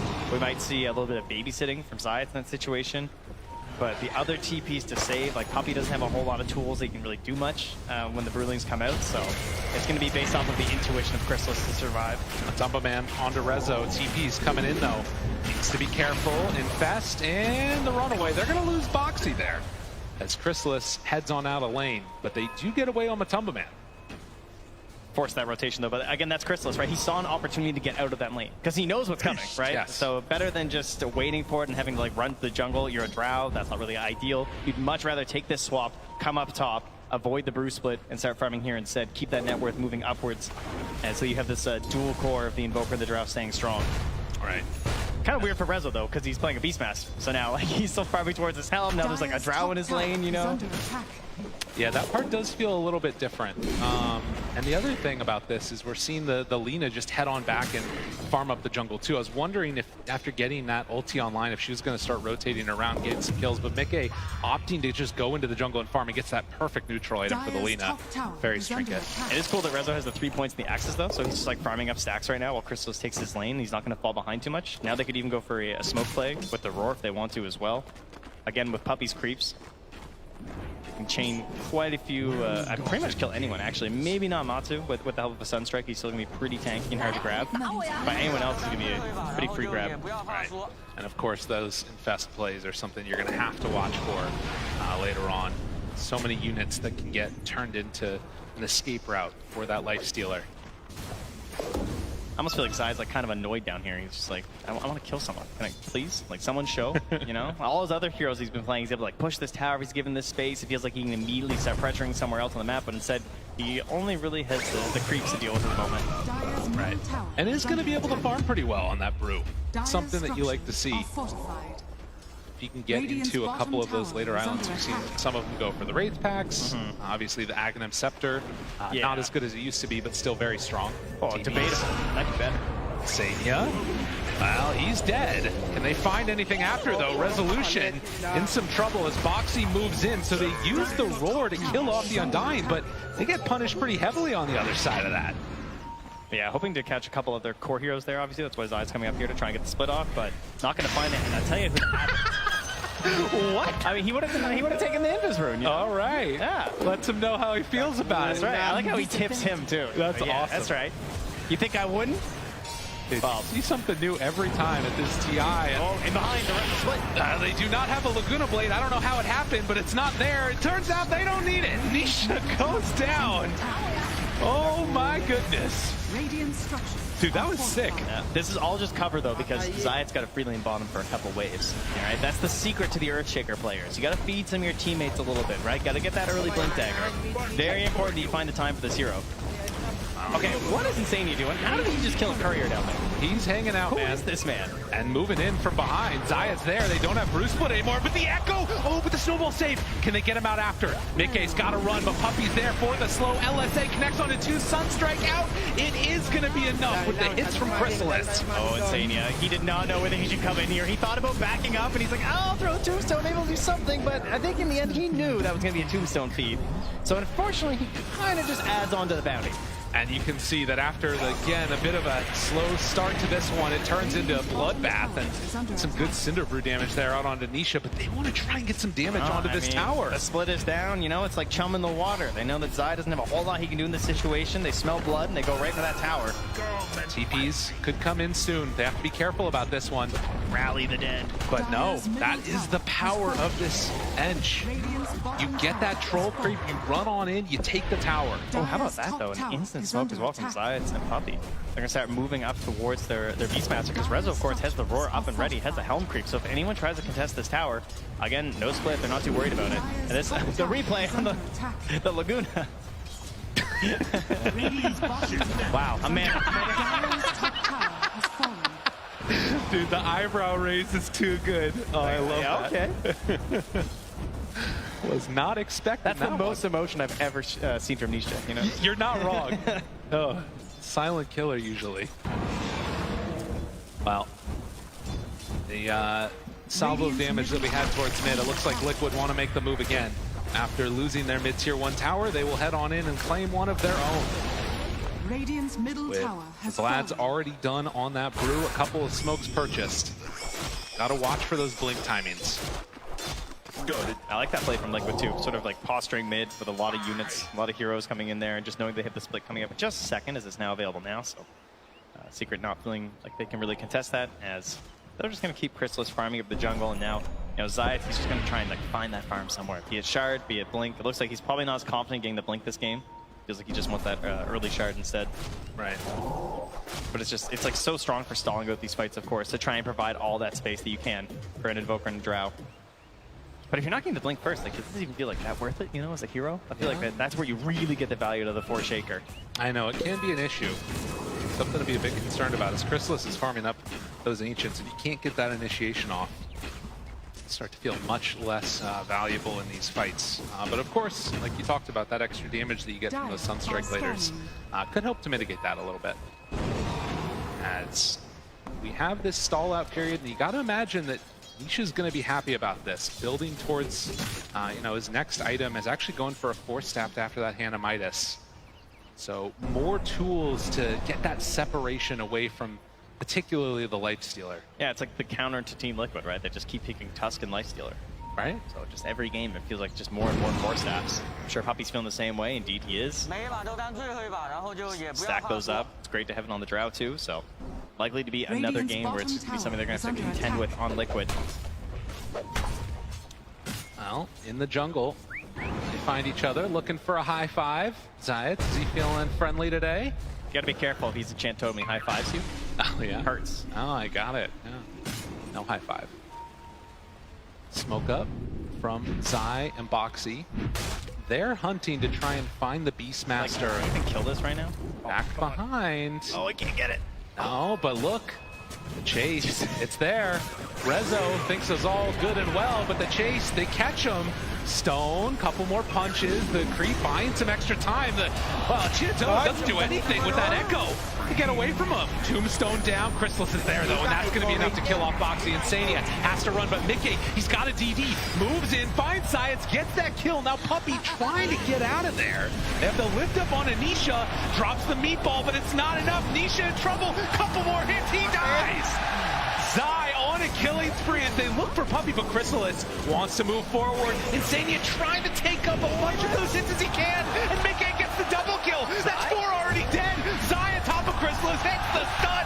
Mickey there. Mickey wants the kill. They're diving behind the towers. Resolution, he's back in. Have they gone too far? Liquid in, very deep. Another TP in. Zai is back alive. Mickey hopes to escape, but there will possibly be an escape. No! Zaya cleans up. Oh, he bought us BKB though. And he was able to buy out. And to think that all starts from just 2 heroes smoked in. They're getting so much into these early brew splits, which is really the key to them getting this victory. Now, you can definitely see these moments where they bait out the brew split and you're able to get away, but the shards are really helping those situations. They forced that fight on top of Rezo, and Zayat even felt committed, of course, to hop in there with the Echo, but it wasn't enough to turn things. Does have his shard as well, though, so he can continue to try and solve these fights, try and force some good Sunstrikes as well there from Nisha, but great plays from Liquid, and now they have 2 humongous item powers when they come into these next fight. They're going to have that BKB on Mickey's Lina, as well as that Wraith back now on Zai. But much like the Tombstone, again, it is an issue where they do have good tools versus it on the side of Team Secret. It won't necessarily be that big, dominating Wraith back this game. Yeah, and you can see here just the amount that he's getting done on this brew. Zaya's had a tournament that's sort of been a lot of great moments, but also a couple where he's had to sacrifice as we get into another battle. And Nisha found Lifestealer right on top, didn't stand a chance. The way they're grouping and playing with this splitless brew is so good, right? They just now take that fight. He does it with brew split back for another 15 seconds. They immediately move into the roast pit with the Dessa, with the Vlads, all these items stacking up together, and the Tombstone drop instantly. They're into the pit now. Puppey is down bottom, just trying to push these waves out. I don't know if they can come and contest this. They had the vision. They saw it all go down from the side of Team Secret. But with no Blink Dagger, no nothing from Zayat, it's too hard to walk into this pit. They got Hawk in a few seconds here, but no, there's no way they get there in time. They tried, but they will not succeed. And Zai now there to slow him down. The enchant to back away. Still have to be careful about running up high ground into no vision. And Insania, he's going to get punished for the hubris. All the soul rips have been pretty incredible from him so far, maxing that out first, getting lots of saves in these fights, and they'll just go down there as he helps his allies escape. So what do they escape with? They get themselves an Aegis onto their Lina. They still have the split available, so when he's back on Insania, they can start to move their way onto that Radiant side of the map. And with that death onto Nisha, of course, and he's 0-4-0 on this Invoker. He's got Midas and Force Staff. It's not exactly the dream game for the hero, but his levels are starting to add up. Philly picked up now. You know, you end up in these situations that I was sort of talking about, the mental stability that it feels like this team's been able to keep up there. They're going to have to make another move here from Secret in a little while, see what they can find across the map. They have that shard ready on the Earthshaker, but it does still just feel like they need more time.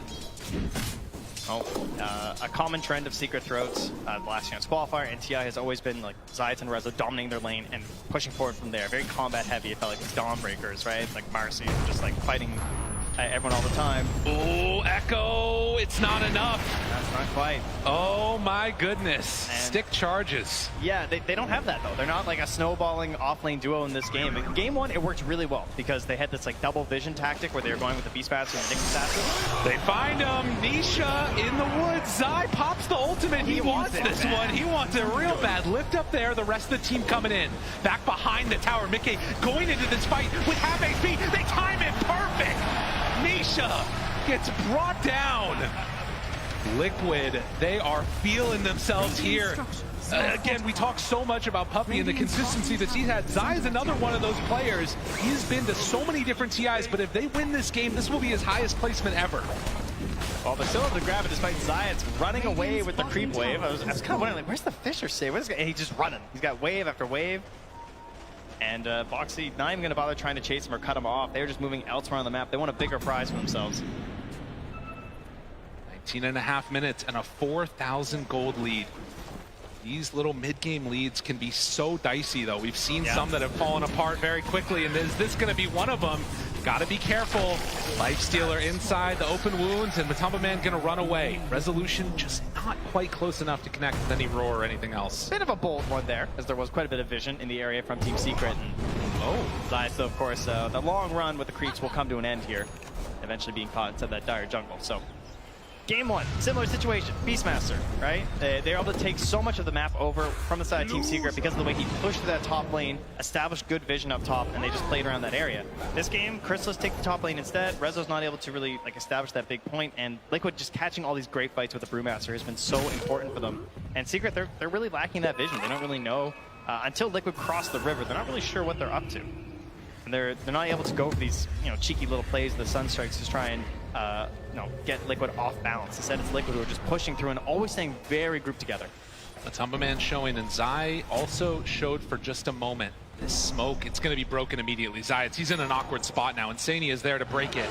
Tries to find one. Rage immediate turn for the kill. So they will get the Undying. Yeah, Liquid don't want this fight.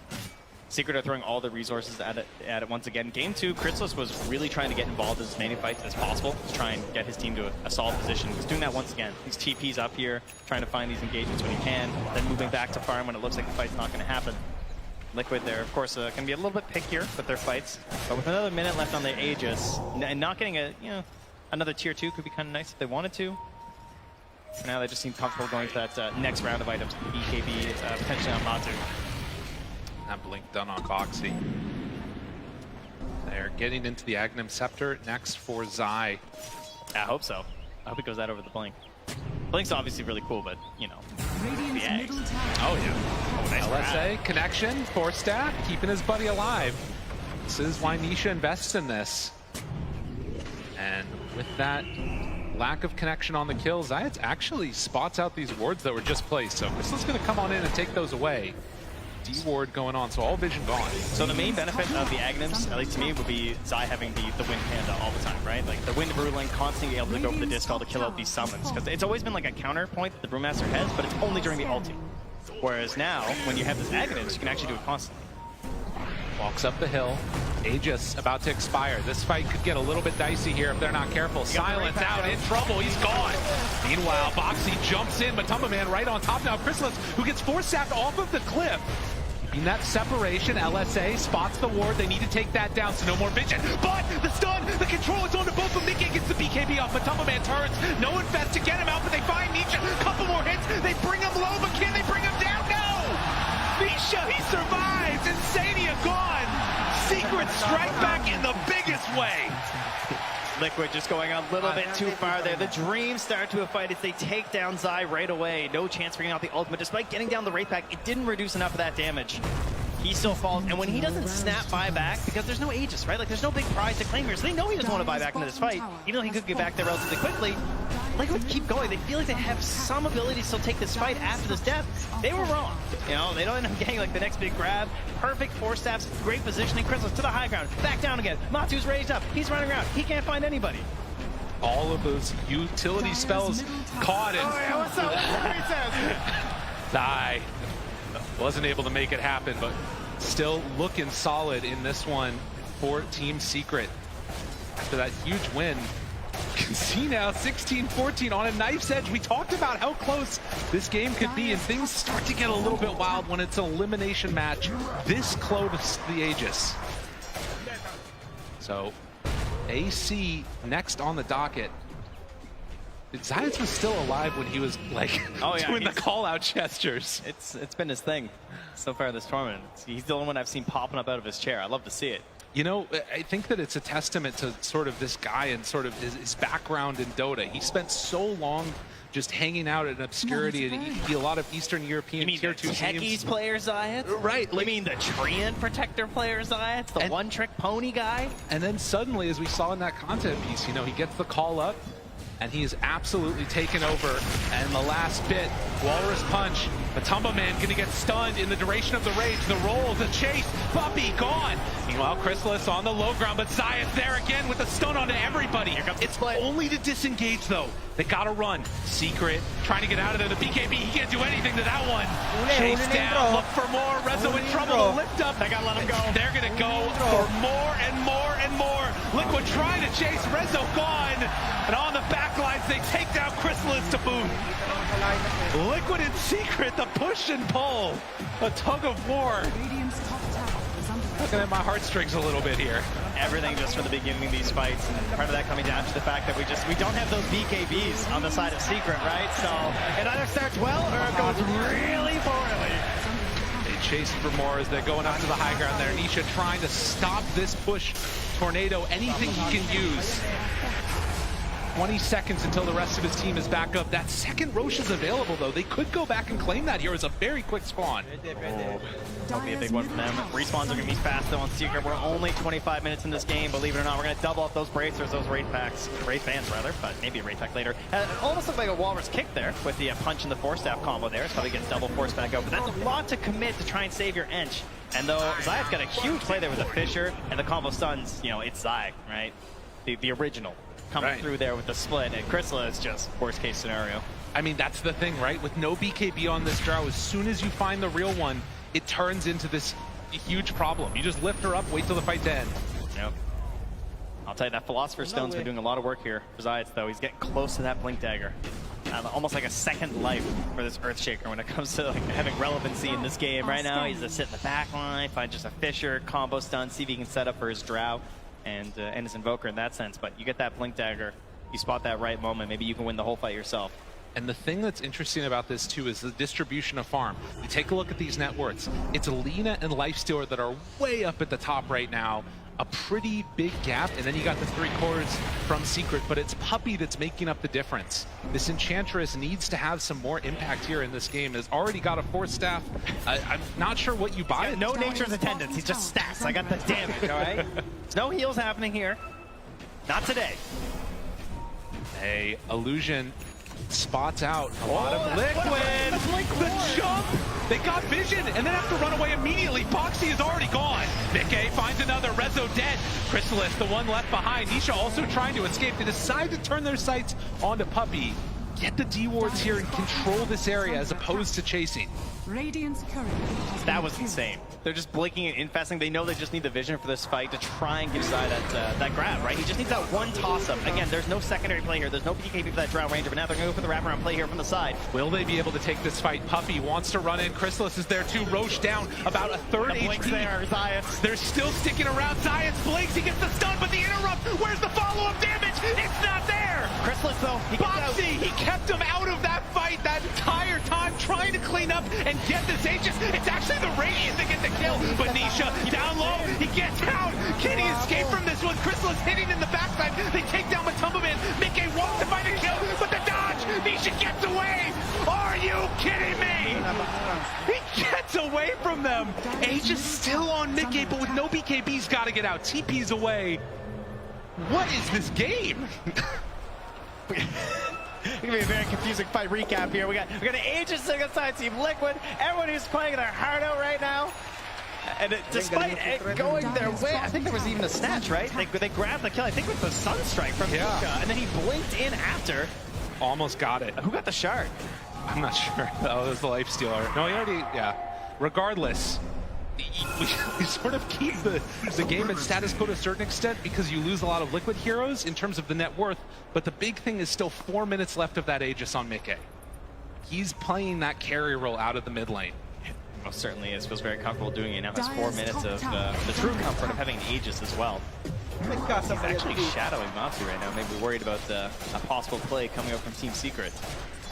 Oh, that's an interesting choice for the Enchantress, going for the drums and queuing up of all things an AC. You know, if there's one thing, lofty goals. If there's one thing I learned, it's that Puppey farms. Never forget Puppey Crystal Maiden card. Yeah. True enough. Well, the kill score is even. If there was any doubt about these two teams putting on a show for all you people out here in the crowd, let's dispel those myths right now, as there is still some pressure being mounted in Senia with a surprise in Sabai. That is not one you suspect, that's for sure. I mean, they do see that he has almost 3,000 health, so might be able to anticipate that there's a Lifestealer inside of him. But the tier 2 tower gets taken. Yep, that Hawk Vision giving them a little bit of a semblance of safety there as they approach the tower. But again, there's still no BKBs here. So, I mean, it's just so unusual compared to how all of these Dota games have been going through all of TI, right? We're so used to basically every core having a BKB at this point. And it just feels so strong for Zai if he can get that perfect initiation. Did Liquid read the movement right? Are they going to be able to anticipate where Secret are going? The blink in Zai. This is his former team. Right. They can't quite catch him. It's all about that mid-wave, right? You know someone has to come and grab this, but no one wants to commit on these mid-waves. You want to be really far back. Just sort of give him a little blast, back away. Yes. Don't want to get caught in a bad fight. All right. was. Again, those shards actually there for Boxy was what the one he got. But you can see the sort of macro movement that they're making, trying to control these high grounds. Secret that smoke up with 4. They are showing Puppey on the wave. Can they find anybody with this backstab? And Matsu, he was considering quite a few different items throughout this game, right? Almost went for the BKB on the lifestealer, ended up going for the AC instead. Has to watch out for that silence, though. Or he gets saved by someone. The Hawk is going out first. Oh, he just got a Paladin sword, too. The Golem up front. Gives it over to Mickey. They're not quite going to get there. If Zayats finds somebody here, this could be a huge burst of damage, but it does look like Liquid recognizing the danger. Mickey gets caught! BKB, it's not coming out! Mickey is going to drop. That's Aegis. 1 life. Can they do another one? Rezo is there. He has the roar available. Gets interrupted. Gets caught. The Sunstrike out. It's not enough damage quite yet. Mickey 4 staff away. Get out of there. Zayats tries to control afterwards. Can they bring him down in time? Mickey in trouble. Gets invested. The save again. The tornado lift up on both of them though. Mickey, he's been living through so long, so much, and he's actually going to do it again. Mickey finally gets brought down by Puppey. The alacrity, the damage, but Tumbaman, they want to bring down Chrysalis. A couple more punches, but all these 4 steps, it's the bane of Liquid. They don't have a way to get him out, but Tumbaman to fall. Zai needs to clean up. He's got to get a couple more with Chrysalis. He gets up to the high ground. Insania brought down as well. The little turret that could. This positioning, all-terrain vehicles on Secret, they're all over the place. Up, down, low ground. A TPO by Rezo at 10% HP. And you said Puppey needed to pop off. Yeah, I think he did. Oh my god. That was an insane. He did the most damage in that last fight. All he did was click. So many rounds of it. And Puppey, he found him again. Puppey does not want to be denied. Chrysalis, a couple more hits. This man, he's a lot of evasion. Does have a blink away from Zai. Needs to hunt, needs to escape, but Zayat, he says no. Galing. Puppey is taking his fate into his own hands here. He's like, I'm breaking this curse. I'm going all the way. And, oh yeah, okay. That is exactly what they needed right there. Suddenly this lead gets bursted open to 7k gold. And you can see all the save Mickey, and it wasn't enough, even through 2 lives. That was only 2 minutes ago. Right? It feels like a lifetime at this point. Obviously, a pivotal turning point for this whole game. Just such a simple thing, too, right? Like catching this Aegis, but it just means that now you're going to get this fight on an even footing for Team Secret, right? Finally finding that moment that they needed. They don't have to play around with this Aegis for the next 4 minutes, chasing them around the map like this.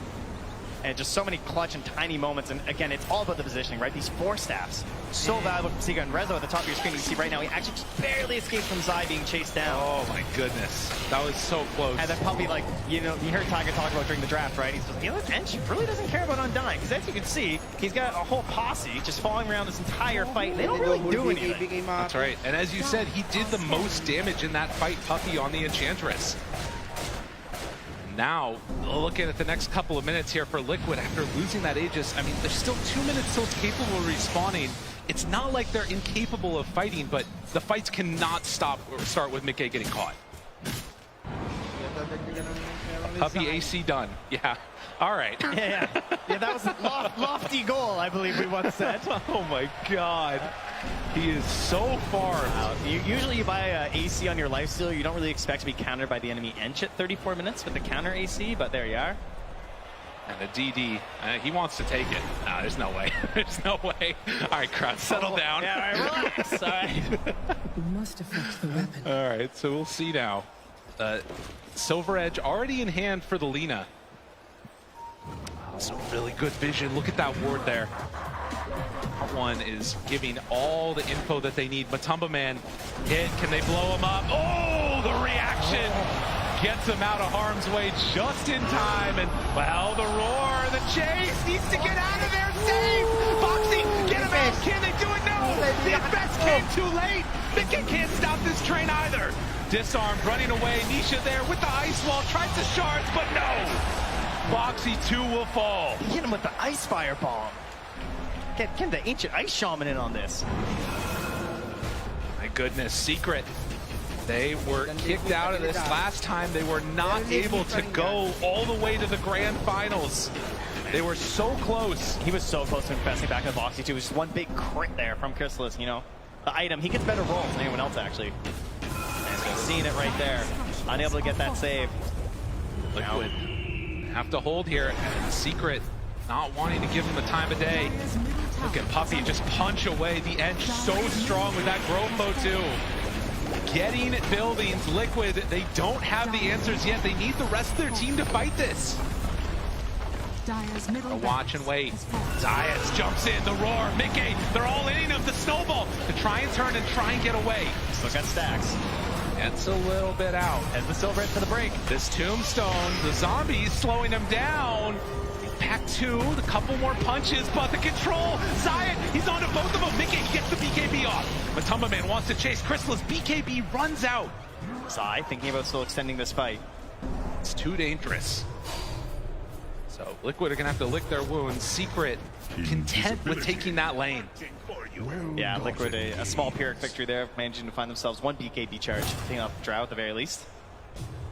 But of course, they're going to be hanging out there looking for that Roche, and with a Beastmaster and an Enchantress on your team, you're definitely going to know when it spawns, especially if you just happen to be standing in there. So, probably going to be in the know, and we got ourselves an Agonist too here. Hello! Hello! Hello! Hello, Zion! Hello! I think that was to the entire Dota 2 community, that hello. As he has been making a name for himself here. Uh-oh. And with that, the third Aegis, the Aghanim Scepter on Invoker, suddenly they are well in hand. Secret looking so good. Trying to close this out, 21k gold lead. 37 minutes in right now. They just finish a Hex too. Zayas has so much power right now. This game is going to be so hard for Liquid to pull back at this point. They've got the Wraith Pack, but they find one. Does have the Aegis, needs to pop the ulti if he wants to get out of there. Not too much more trouble. Walrus Punch finds the back line, trying to bring down one. Resolution in some trouble. Hit from downtown. Mickey finds another, but there it is, Science! He stops him again. The buybacks come out immediately. But Tumba Man, nowhere left to go. He's gone for 70. Secret, they see the grand finals in their sights. They want to claim this here now. Put this game to bed. The snowball is in, has to blink out on Boxy. Is there anything they got in control? Zayat's on top, he's been there time and again, misses the Sunstrike actually. One blinks though. But the chase is there, and Boxy too will fall. None of these heroes up. Secret, wanting to close this game out now. Objective gamers in the top lane, Chrysalis and Puppey. Taking down the buildings. Walking towards tier 4s even. They setting it up. Chrysalis, the alacrity is there. Tier 4 towers starting to drop. Does the dream run end now?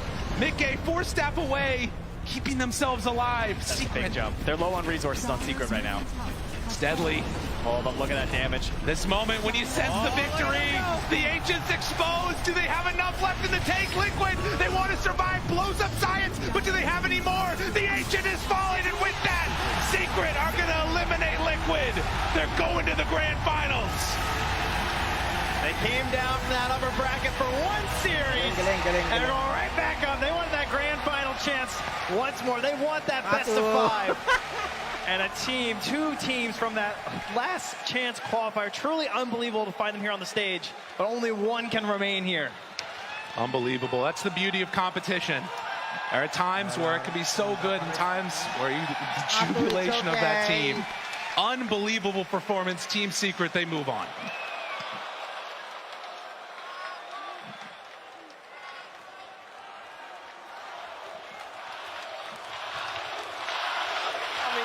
From both teams. Congratulations to Team Secret here winning and securing their space in the grand finals. Hugs all around for different reasons, of course, because with every victory there has to be a losing team as well.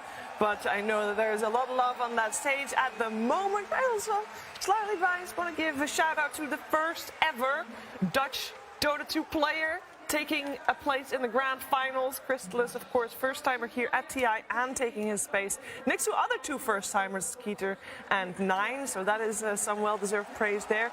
This game was crazy, though. It was absolutely mental. I think that fight that we saw in the top lane, Effie, that's the one that's going to be etched in our memories for a long time. So many fights that were just so good.